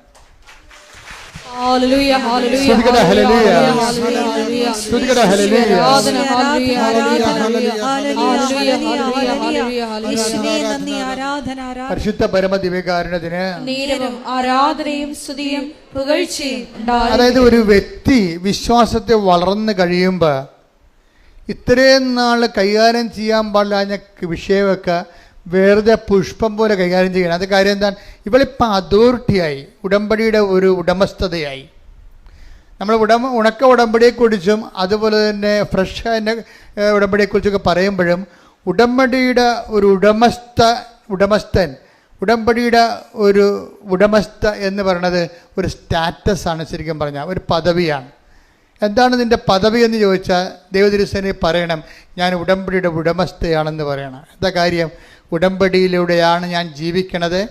എൻ്റെ ജീവിതത്തെ ഞാൻ സ്നേഹിക്കുന്നതിന് വേണ്ടി ദൈവം തന്നിട്ടുള്ള തെറ്റാത്ത ദൈവികമായ സ്വർഗീയ പദ്ധതിയാണ് ഉടമ്പടി. അതനുസരിച്ചാണ് ഞാൻ എൻ്റെ ജീവിതം ക്രമീകരിക്കുന്നത്. എൻ്റെ നിലപാടുകൾ, എൻ്റെ സ്വഭാവങ്ങൾ, എൻ്റെ പെരുമാറ്റങ്ങൾ എല്ലാം ഉടമ്പടി പ്രകാരമാണ്. അങ്ങനെ ഉടമ്പടി പ്രകാരമായിട്ട് തന്നെയാണ് നീ ജീവിക്കണമെന്നുണ്ടെങ്കിൽ നീ ആരായി മാറും? ഉടമ്പടിയുടെ ഉടമസ്ഥൻ അല്ലെങ്കിൽ ഉടമസ്ഥ. പ്രാർത്ഥിക്കുക, കർത്താവായ ദൈവമേ, കർത്താവായ ദൈവമേ, ഉടമ്പടി എടുക്കുന്ന ഞങ്ങള്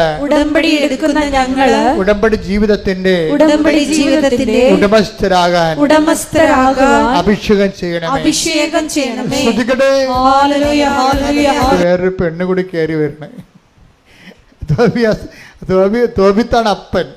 അപ്പം അപ്പനെ സംബന്ധിച്ചിടത്തോളം എന്താ പ്രോത്സാഹനം വെച്ചാൽ, അപ്പൻ്റെ അന്നയാണിത് പറഞ്ഞു കൊടുക്കുന്നത്, നമ്മുടെ മകൻ്റെ കൂടെ ഒരു പെണ്ണ് നിൽപ്പുണ്ടെന്ന് പറയണം. പക്ഷേ ആത്മാവിൽ ഇയാൾക്കറിയാം ദൈവം ചെയ്ത കാര്യങ്ങളാണെന്നറിയാം. പക്ഷേ അതേസമയം തന്നെ ഇപ്പം അസറിയാസ് റാഫേൽ മാലാഖ പറഞ്ഞിട്ടാണല്ലോ ഇതെല്ലാം ചെയ്യണം. ദൈവമാണ് ഇതെല്ലാം പറഞ്ഞ് ചെയ്യിക്കണം ഈ കാര്യങ്ങളെല്ലാം. അപ്പോൾ ഇത് തുടങ്ങിയത് എങ്ങനെയാണ്? ഉടനെ അസറിയാസ് പറയും, ഇനി ചെയ്യേണ്ടത് ദൈവം നിനക്ക് തന്ന ജീവിത പങ്കാളി അപ്പം കാണണ്ടേ. അപ്പം അന്ധനായിരിക്കുകയാണ്. അപ്പനൊരു സൽപ്രവൃത്തി ചെയ്ത് അന്ധനായ മനുഷ്യനാണ്. അപ്പനൊരു സാപത്ത് ദിവസം ഉപവസിച്ചിട്ട് അവസാനം ഭക്ഷണം കഴിക്കാൻ വേണ്ടി വിരുന്നുശാല വന്നപ്പോൾ ആൾക്കാർ വന്ന് പറഞ്ഞ് ഒരു ശവം കിടക്കണമെന്ന് പറഞ്ഞ് പട്ടണത്തിൽ. അപ്പൻ വിശന്ന് രാവിലെ മുതൽ വൈകുന്നേരം വിശന്നിട്ട് സന്ധ്യയ്ക്ക് ഭക്ഷണം കഴിക്കാൻ വന്നപ്പോഴാണ് ശവം കിടക്കണമെന്ന് പറഞ്ഞത്. ഉടനെ അപ്പൻ എന്ത് ചെയ്ത് ആ ശവം പോയി മറവ് ചെയ്ത് അന്ന് ശേഷം അവിടെ ശിക്ഷ ഉള്ളതാണ്.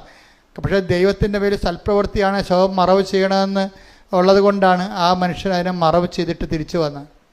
അപ്പം അങ്ങനെ മറവ് ചെയ്തിട്ട് തിരിച്ചു വന്ന് തളർന്നു വരുമ്പോൾ ഒരു മതിലിൻ്റെ അരികിലിരിക്കും. അവിടെ ഇരുന്ന് ചാരി ഒന്ന് ഉറങ്ങിപ്പോകും.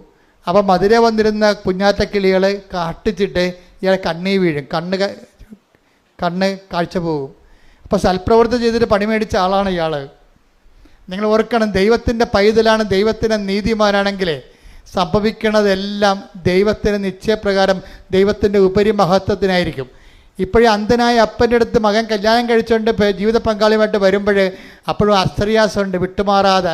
നിൻ്റെ ജീവിതത്തിൽ മത്സ്യങ്ങൾ വന്നാലും, നിൻ്റെ ജീവിതത്തിൽ കുഞ്ഞാത്തക്കരുകൾ നിൻ്റെ കണ്ണ് കളഞ്ഞാലും നിന്നെ വിട്ടുമാറാത്ത ദൈവത്തിൻ്റെ ദൂതൻ, ദൈവത്തെ വിശ്വസിക്കുന്ന ഓരോരുത്തർക്കും ഞാൻ എൻ്റെ ദൂതനെ നിനക്കൊന്നും ഭയക്കുമെന്നുള്ള ഉടമ്പടിയുടെ പ്രഖ്യാപിതമായ വാഗ്ദാനമാണ്. ദൈവപൈതലെ, നീ കാണാത്തൊരു ദൂതൻ നിൻ്റെ കൂടെ ഉണ്ടെന്നുള്ള ബോധ്യം നിന്നെ നയിക്കണം. ശ്രുതികട്ടെ, ഹല്ലേലൂയ.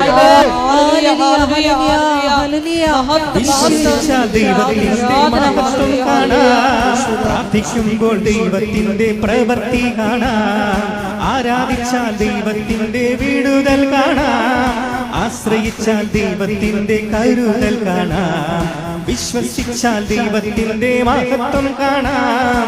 പ്രാർത്ഥിക്കുമ്പോൾ ദൈവത്തിന്റെ പ്രവൃത്തി കാണാം, ആരാധിച്ചാൽ ദൈവത്തിന്റെ വിടുതൽ കാണാം, ആശ്രയിച്ചാൽ ദൈവത്തിന്റെ കരുതൽ കാണാം. പരിശുദ്ധ പരമദിവ്യകാരുണ്യത്തിന് നേരവും ആരാധനയും സ്തുതിയും പുകഴ്ചയും ഉണ്ടായിരിക്കട്ടെ. ഇപ്പോഴും അവരുടെ കയ്യിൽ ആ ദ്വൈവ്യാസന്റെ കയ്യിൽ ആ കയ്പ ഇരിപ്പുണ്ട്. കട്ടൻ കയ്പയും. കയ്പെന്ന് പറയുന്നത് എന്താണ്? കട്ടില്ലേ, കട്ടിനാണ് നമ്മൾ കട്ടെന്ന് പറയത്തില്ല, അതിനാണ് കയ്പ എന്ന് ബൈബിൾ എഴുതി വെച്ചിരിക്കുന്നത്. അപ്പോൾ ഈ മീനിൻ്റെ എന്താ എടുത്തുകൊണ്ട് പോകുന്നത്? അവർ ആ കരളും കയ്പ എടുത്തുകൊണ്ട് പോകുന്നത്, ചങ്ക എടുത്തുകൊണ്ട് പോകുന്നത്. അപ്പോൾ ഇപ്പം എന്നാ പറഞ്ഞത്? ഇപ്പം അസറിയാസത്തിൽ കൊണ്ടുകൂടാ, ഓരോ സമയത്തും ദൂതൻ കൂടെ ഉണ്ടാവും. ഇവർ ദൂതൻ എന്താ വിട്ടു പോകാത്തത്? ഇവരുടെ ജീവിതത്തിൻ്റെ നിലപാട് കൊണ്ടാണ് ദൂതൻ വിട്ടു പോകാത്തത്. ദൂതൻ ഇപ്പോഴും ഉണ്ട്. ആ യാത്ര പൂർത്തിയാക്കുകയാണ്. ശുഭമാക്കുക എന്നുള്ള ഈ ദിവസങ്ങളൊക്കെ കർത്താവ് പറയുന്ന വാക്കുകളല്ലേ.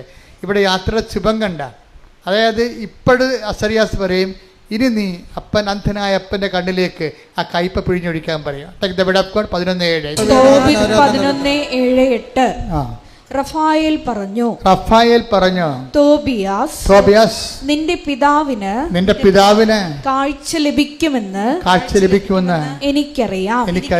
കയ്പ അവന്റെ കണ്ണുകളിൽ പുരട്ടണം. ചൊറിച്ചിൽ അനുഭവപ്പെടുമ്പോൾ അവൻ കണ്ണു തിരുമും. അപ്പോൾ വെളുത്ത പാടകൾ പൊഴിഞ്ഞു വീഴുകയും അവൻ നിന്നെ കാണുകയും ചെയ്യും. അതായത് തോബിയാസിന്റെ അപ്പനാണ് തോബിത്ത്. അന്ധനായിരുന്നു. ആ കുരുവെന്ന് കട്ടിച്ച് കണ്ണുപോയതാണ്. ആ കണ്ണ് തിരികെ എടുക്കാൻ വേണ്ടിയാണ് മീനിനെ കൊണ്ടുവന്നിരിക്കുന്നത്. കണ്ടില്ലേ? ആദ്യം പക്ഷെ മീൻ വിഴുങ്ങാൻ വന്ന പോലെയാണ് നമുക്ക് തോന്നിയത്. പക്ഷെ മിഴുങ്ങാൻ വന്നതുകൊണ്ട് നമ്മൾ അറ്റാക്ക് ചെയ്തതിനെ പിടിച്ചെടുക്കാൻ വേണ്ടി ദൈവത്തിൻ്റെ പദ്ധതിയാണ്. അതായത് ഇവർ ഉടമ്പടി, അപ്പനും മകനും ഉടമ്പടി ജീവിക്കുന്നവരാണ്. അപ്പനും മകനും ഉടമ്പടി കർക്കശമായിട്ട് തെറ്റാത്ത രീതിയിൽ ഉടമ്പടി ജീവിക്കുന്നവരാണ്. അതുകൊണ്ട് അവരുടെ ജീവിതത്തിൽ സംഭവിക്കുന്ന ഓരോ വിഷയങ്ങൾക്കും ദൈവത്തിൻ്റെ നിശ്ചയങ്ങളുണ്ട്, ദൈവത്തിൻ്റെ നിയോഗങ്ങളുണ്ട്. അതെല്ലാം അവസാനം ശുഭമായി. ഇപ്പം നമ്മളെ ഈ എഫേസ്യൻസ് വായിക്കത്തില്ലേ? എന്താണ് 3:20 വായിച്ചേ?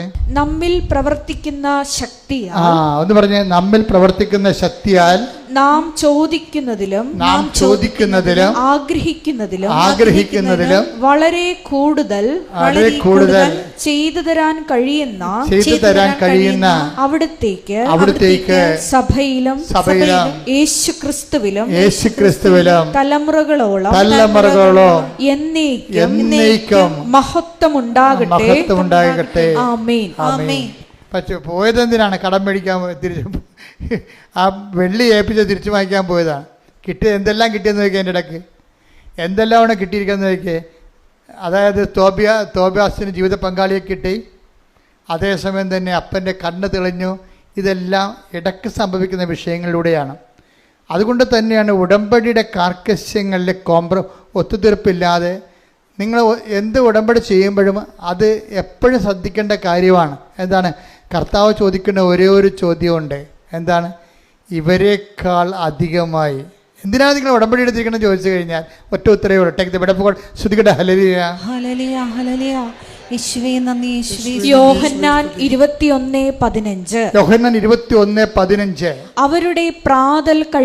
അവരുടെ പ്രാതൽ കഴിഞ്ഞപ്പോൾ യേശു ശിമയോൻ പത്രോസിനോട് ചോദിച്ചു, യോഹന്നാന്റെ പുത്രനായ ശിമയോനെ, നീ ഇവരെക്കാൾ അധികമായി എന്നെ സ്നേഹിക്കുന്നുവോ? അപ്പോൾ ഇവരെക്കാൾ അധികം എന്ന് പറയുമ്പോൾ വ്യക്തികളാണ് അവിടെ കാണുന്നത്. അതിൻ്റെ തന്നെ വേറെ ഒരു വശമാണ് ഇതിനേക്കാൾ അധികമായി. ഇവരെക്കാൾ അധികം എന്ന് പറയുന്ന പോലെ തന്നെയാണ് പ്രധാനപ്പെട്ട കാര്യം. എന്താണ്? ഇതിനേക്കാൾ അധികമായി. ഇവരെന്ന് പറയുമ്പോൾ പേഴ്സണാണ് അവിടെ വരുന്നത്. നമ്മുടെ ജീവിതാനുഭവം നമ്മൾ സ്കാൻ ചെയ്യുമ്പോൾ നമുക്ക് മനസ്സിലാക്കുന്നത് നമ്മുടെ ജീവിതത്തിൽ പ്രശ്നമുണ്ടാക്കുന്നത് വ്യക്തികൾ മാത്രമല്ല. ഇപ്പം നിങ്ങൾക്കൊരു രോഗമുണ്ട്, അതിൽ നിങ്ങളത് ഡെസ്പാണ് ശരിക്കും. അപ്പോൾ കർത്താവ് നിങ്ങളോട് ചോദിക്കും, നിങ്ങൾ ഉടമ്പടിയിൽ വെച്ചിരിക്കുന്ന വിഷയം അതല്ലേ? അതിനേക്കാൾ അധികമായി നീ ക്രിസ്തുവിനെ സ്നേഹിക്കുന്നുണ്ടോ? അതാണ് ചോദ്യം. മനസ്സിലായില്ലേ? ഇപ്പം നീ ഒരു ചിട്ടി വീഴാൻ വേണ്ടി ഉടമ്പടി ഇട്ട്, ചില ആൾക്കാർ ചിട്ടി വീഴുന്നുണ്ട്, നല്ല കാര്യം. അത് നിങ്ങൾ പറയണ പോലെ ഒന്നുമല്ല, അത് ശരിക്കും കറക്റ്റായിട്ട് ഇപ്പോൾ ഒത്തിരി സാക്ഷ്യം റെക്കർ ചെയ്യുന്നുണ്ട്.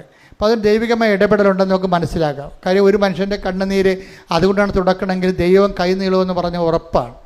പക്ഷെ ഒരു കാര്യമുണ്ട്, അത് നടന്നില്ല എന്നുണ്ടെങ്കിൽ അതിൻ്റെ അർത്ഥം നീ പിന്നെ ഉടമ്പടി പ്രാർത്ഥനയ്ക്ക് മങ്ങൽ വരുത്തിയാൽ അതിൻ്റെ അർത്ഥം എന്താണ്? അതിൻ്റെ കൗണ്ട് ചെയ്യണത് എങ്ങനെയാണ്? നീ ദൈവത്തെക്കാൾ അധികമായിട്ട് ചിട്ടിയെ സ്നേഹിക്കുന്നുണ്ടെന്ന പ്രശ്നം. ഇതിങ്ങനെ കുറേ പെണ്ണുങ്ങൾക്ക് പണിമേടിക്കണം ഇങ്ങനെയാണ്. എന്ന് വെച്ചാൽ അവരൊരു കാര്യം ചെയ്യും, അവർ ചിലപ്പോൾ നിങ്ങളോർക്കും ഈ പ്രാവശ്യം റിസൾട്ട് വരുമ്പോൾ ഈ പ്രാവശ്യം എല്ലാം മുഴുവൻ ഞാൻ ജയിക്കും. പക്ഷെ അവർ ഉടനെ തോറ്റുപോകും. തോറ്റു പോകുമ്പോൾ ഉടനെ പിന്നെ അവർ ഉടമ്പടി ചെയ്യത്തില്ല, പ്രാർത്ഥിക്കത്തില്ല. അതിൻ്റെ അർത്ഥം എന്താണ്? നിങ്ങൾ ഉടമ്പടിയേക്കാൾ ദൈവത്തെക്കാൾ അധികമായി IELTSനെ നിങ്ങളുടെ പ്രൊഫഷനെ സ്നേഹിക്കുന്നു. ദൈവത്തിന് പിടികൊടുത്തില്ലേ? ദൈവത്തിന് നിങ്ങൾക്ക് മനസ്സിലായില്ലേ? അച്ഛൻ പറഞ്ഞ മനസ്സിലായോ? അതായത് നിങ്ങൾ ഒരു വിഷയം, ഇപ്പോൾ നിങ്ങളൊരു വസ്തു വിൽക്കാൻ വേണ്ടി നിങ്ങൾ ഉടമ്പടി എടുത്തിരിക്കണം എന്ന് വിചാരിച്ചോ? വസ്തു വിൽക്കണം, അത് ജപ്തിയായി പോകണമെങ്കിൽ നിങ്ങൾക്ക് വിൽക്കണം, ഉടമ്പടി എടുത്തിരിക്കണം. പക്ഷേ ദൈവത്തിന് വേറെ പദ്ധതിയുണ്ട്. ഇപ്പോൾ സെലു തന്നെ എൻ്റെ അടുത്ത് വന്നപ്പോൾ എന്നോട് ചോദിച്ചു, അച്ഛാ 6 പ്രാവശ്യം ഞാൻ തോറ്റു, ഞാൻ യൂറോപ്പിൽ പോകുക, ഞാൻ ജയിക്കുമോ എന്ന് ചോദിച്ചപ്പോൾ, അപ്പം ഞാൻ അവിടെ എന്താ പറഞ്ഞത്? നീ ജയിക്കുക ഇല്ലെന്ന് എനിക്കറിയത്തില്ല, പക്ഷേ നീ യൂറോപ്പിൽ പോകുമെന്ന് പറഞ്ഞു. അതെന്താണ്? കർത്താവ് എന്നോട് പറഞ്ഞതാണത്. ഇവളുടെ പ്രമാണം കൊണ്ട് ഈ വിസയുടെ കോപ്പി ഇവിടെ തന്ന പേപ്പർ കൊണ്ടുപോയി കർത്താവിൻ്റെ അടുത്ത് വെച്ചപ്പോൾ ഞാൻ പറഞ്ഞു, എനിക്ക് തന്ന നോട്ടാണ്, എൻ്റെ ഉള്ളിൽ തന്ന നോട്ടാണ്. ഞാൻ പറഞ്ഞ് നീ ജയിക്കോ ഇല്ലെന്ന് എനിക്കറിയത്തില്ല, പക്ഷേ നീ പോകുമെന്ന് കർത്താവ് പറയുന്നുണ്ടെന്ന് പറഞ്ഞു. അപ്പോൾ എന്നാ പറ്റിയിരിക്കണത്? അവളെ തിരിച്ച് അവളുടെ ഏജൻസി തന്നെ, ഏജൻസിക്ക് അവർ 4 ലക്ഷം രൂപ കൊടുത്തായിരുന്നു നേരത്തെ. എന്നിട്ടാണ് ഇവൾ തോറ്റിരിക്കണത്. ഇപ്പം എന്നാ പറ്റിക്കുന്നത്? അത് ഫോർവേഡായിപ്പോയി. ഇതിൻ്റെ ഓണർ അവളെ തിരിച്ച് വിളിക്കും. ഈ അയർലൻഡിൽ നിന്ന് ഓണർ തന്നെ വിളിക്കും, ചോദിക്കും നിങ്ങൾ എത്ര രൂപയാണ് ഏജൻസിക്ക് കൊടുത്തതെന്ന് പറയും. അപ്പോൾ ഓണർ പറയും, അത് ഓണറിനോട് ഇവള് പറയും അത് പറയാൻ പറ്റത്തില്ല, കോൺഫിഡൻഷ്യലാണ് എന്ന് പറയും. അപ്പോൾ ഓണർ പറയും, നിങ്ങളെ വേണമെങ്കിൽ എനിക്ക് നിങ്ങൾ 5 പൈസ വാങ്ങിക്കാതെ ഇവിടെ കൊണ്ടുവരാൻ പറ്റും. ഇന്ത്യയിൽ നിന്ന് വരുന്ന ആൾക്കാരിൽ നിന്ന് ഒത്തിരി പൈസ വാങ്ങിക്കുന്നുണ്ട് ഞാൻ അറിഞ്ഞിട്ടുണ്ട്. അതുകൊണ്ടാണ് അത്രയും പൈസയുടെ ആവശ്യമില്ല ശരിക്കും പറഞ്ഞാൽ. അപ്പോൾ അതുകൊണ്ട് നിങ്ങൾ സത്യം പറയാൻ പറയും.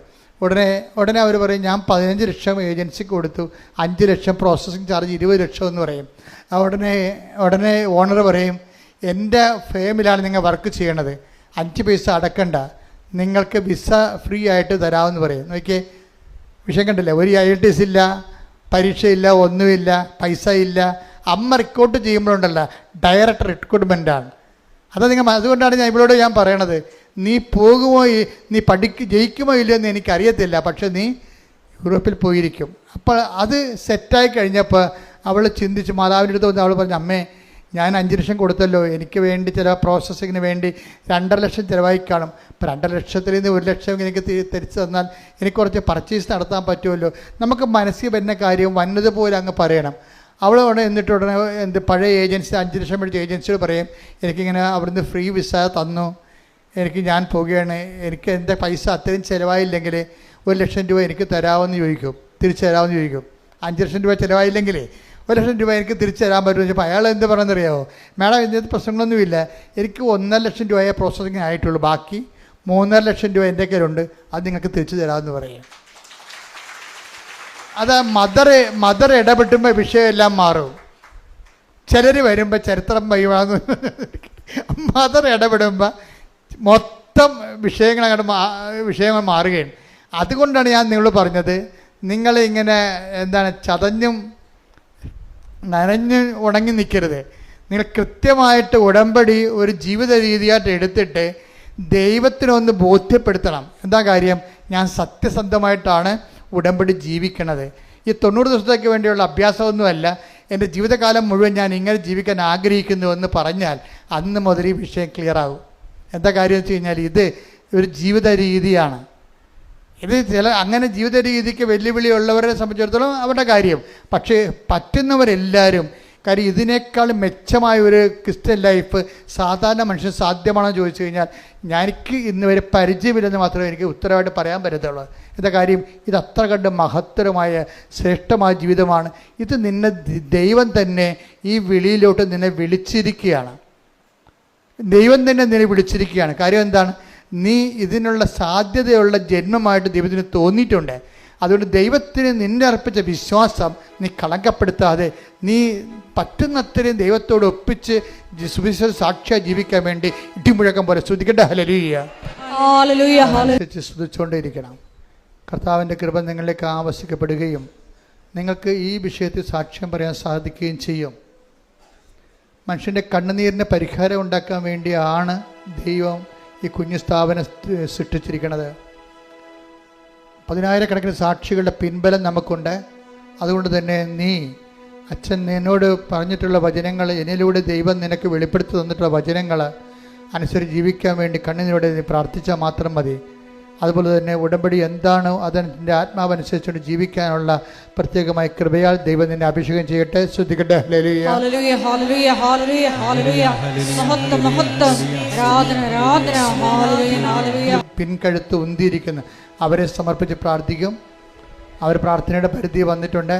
അതുപോലെ തന്നെ മുടി വല്ലാണ്ട് കൊഴിഞ്ഞു വല്ലാതെ മുടി കൊഴിഞ്ഞു പോകുന്നവർ, ശരീരം ചൂടാകുന്നവർ, പ്രഷർ വിട്ടുമാറാത്തവർ, ഷുഗർ രോഗികൾ, അതുപോലെ പല ശരീരങ്ങളെ അസ്ഥികളെല്ലാം ദ്രവിക്കുന്നവർ, അസ്ഥി സന്ധികളിൽ നീര് വെക്കുന്നവർ, അവർക്ക് വേണ്ടി പ്രാർത്ഥിക്കും. അതുപോലെ തന്നെ പ്രഷർ മാറ്റമില്ലാത്ത രീതിയിൽ നിൽക്കുന്നൊരു കിടപ്പ് രോഗികളുണ്ട്, അവർക്ക് വേണ്ടി പ്രാർത്ഥിക്കും. മക്കളില്ലാത്തവർക്ക് വേണ്ടി പ്രാർത്ഥിക്കും. കല്യാണം ഒത്തുവരാത്തവർക്ക് വേണ്ടി പ്രാർത്ഥിക്കും. ജീവിത പങ്കാളി നഷ്ടപ്പെട്ടവർക്ക് വേണ്ടി പ്രാർത്ഥിക്കും. ജീവിത പങ്കാളി മരിച്ചവർക്ക് വേണ്ടി പ്രാർത്ഥിക്കും. അവർക്കെല്ലാം അവരുടെ ജീവിതത്തിലെല്ലാം ദൈവത്തിൻ്റെ ഇടപെടൽ ഏത് തരത്തിലും ദൈവത്തിന് നിന്നെ സഹായിക്കാം. മറ്റു മനുഷ്യർ എന്നെ ശക്തനാക്കുന്നുണ്ട്, എനിക്കെല്ലാം ചെയ്യാൻ കഴിയുമെന്ന് പറഞ്ഞത് നിൻ്റെ സങ്കടം എന്താണോ, നിൻ്റെ വിഷയം എന്താണോ, നിന്നെ ഏത് തരത്തിലും സഹായിക്കാൻ, ഏത് അവസ്ഥയിലും സഹായിക്കാൻ നിൻ്റെ ദൈവത്തിന് മാത്രമേ കഴിയൂ. ക്യാൻസറുകൾക്ക് വേണ്ടി പ്രാർത്ഥിക്കാം. അതുപോലെ തന്നെ ശരീരം മുഴുവൻ വിസർപ്പ രോഗങ്ങൾ, സോറിയാസിസ് രോഗികൾക്ക് വേണ്ടി പ്രാർത്ഥിക്കാം. പിസ്തുല രോഗികൾ, PCOD രോഗികൾ, അതുപോലെ തന്നെ അർസസ് രോഗികൾ, അൾസർ രോഗികൾക്ക് വേണ്ടി പ്രാർത്ഥിക്കാം.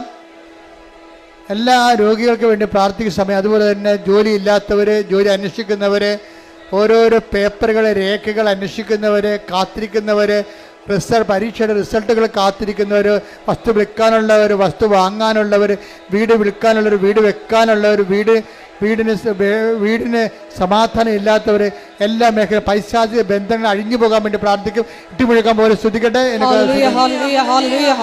ഇതിന്റെ ഉന്നതമായ നാമത്തിന് സ്വന്തം ജീവിതത്തിന്റെ അവസ്ഥകൾ, സസ്പെൻഷനിലായിരിക്കുന്നവര്, കേസ് നടക്കുന്നവര്, ജോലി നഷ്ടപ്പെട്ടവര്, ജോലി ഇല്ലാതെ വീട്ടിൽ നിൽക്കുന്നവര്, എന്റെ കർത്താവിന്റെ ഉന്നതമായ നാമത്തില്, സഭയുടെ അധികാരത്തില്, കുരിശിന്റെ അടയാളത്തില്, ദൈവശക്തിയാൽ മാർഗ തടസ്സങ്ങള്, ജീവിത ദുരിതങ്ങള്, ജീവിത തടസ്സങ്ങള് യേശുക്രിസ്തുവിന്റെ ഉന്നതമായ നാമത്തിൽ മാറിപ്പോകട്ടെ.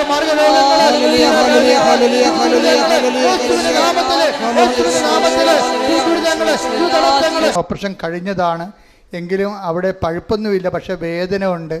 അത് വിട്ടുമാറാത്ത രീതിയിൽ വേദന, റീഓപ്പറേഷൻ വേണമെന്നുള്ള രീതിയിലേക്കാണ് കാര്യങ്ങൾ പോകുന്നത്. കർത്താവ് വ്യക്തിയെ സ്പർശിക്കുന്നുണ്ട്.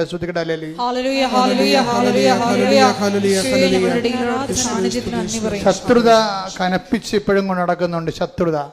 ശത്രുത കനപ്പിച്ച് കൊണ്ടുനടക്കുന്നുണ്ട്. അവര് ഏണിയും കളി പോലെയാണ്. 99 ചെന്നിട്ട് നേരെ വിഴുങ്ങി പാമ്പ് 2 കൊണ്ട് മഞ്ചരിക്കുകയാണ്. കൃപയുടെ ജീവിതം 0-2 കിടക്കുകയാണ്. അതുകൊണ്ട് തന്നെ ജീവിതം മാറാതെ ഒരു മാർഗവുമില്ല. ക്ഷമയുടെയും ദയയുടെയും നന്മയുടെയും വിശ്വസ്തയുടെയും ആത്മസംയമനത്തിൻ്റെയും സർവ്വപരി സുവിശേഷത്തിൻ്റെ ശക്തമായ വരങ്ങളാൽ അഭിഷേകം ചെയ്യാൻ വേണ്ടി ഇടിമുഴക്കം പരിശോധിക്കട്ടെ.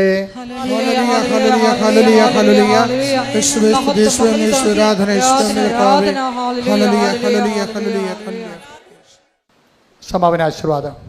ഒരിക്കൽ കൂടി മരിയൻ ഉടമ്പടിയിൽ സമർപ്പിച്ചിരിക്കുന്ന എല്ലാ വിഷയങ്ങളും ദേവമാതാവിൻ്റെ മധ്യസ്ഥയിൽ ദിവ്യകാരുണ്യ സന്നിധിയിൽ നമുക്ക് സമർപ്പിച്ച് പ്രാർത്ഥിക്കാം.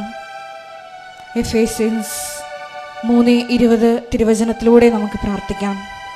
നമ്മിൽ പ്രവർത്തിക്കുന്ന ശക്തിയാൽ നാം ചോദിക്കുന്നതിലും ആഗ്രഹിക്കുന്നതിലും കൂടുതൽ ചെയ്തു തരാൻ കഴിയുന്ന അവിടത്തേക്ക് സഭയിൽ എന്നേക്കും മഹത്വമുണ്ടായിരിക്കട്ടെ.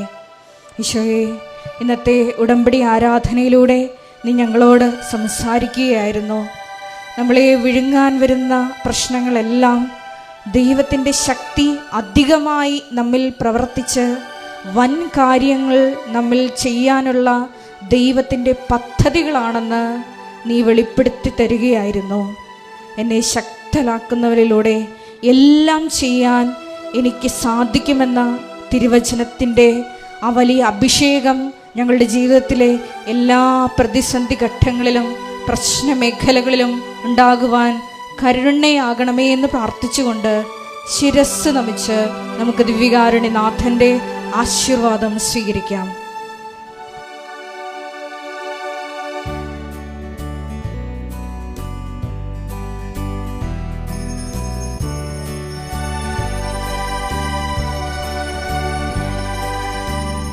വന്നു ശാന്തിയേകൂ, നീ വന്നു സൗഖ്യമേകൂ, നീ വന്നു ജീവനേകൂ, ഞങ്ങളിൽ നീ വന്നു ശാന്തിയേകൂ, നീ വന്നു സൗഖ്യമേകൂ, നീ വന്നു ജീവനേകൂ,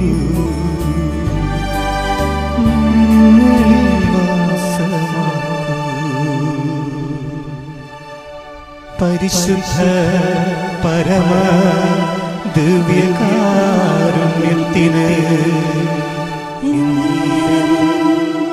ആരാധനയും സ്തുതിയും പുകഴ്ചയും ഉണ്ടായിരിക്കട്ടെ.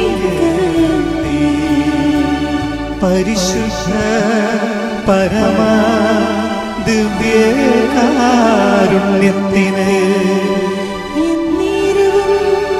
ആരാധനയും സ്തുതിയും പുകഴ്ചയും ഉണ്ടായിരിക്കട്ടെ. പരിശുദ്ധ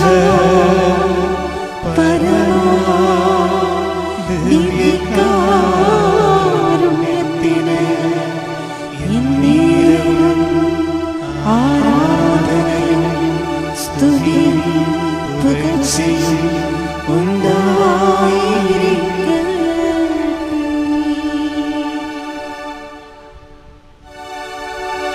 ആമേൻ.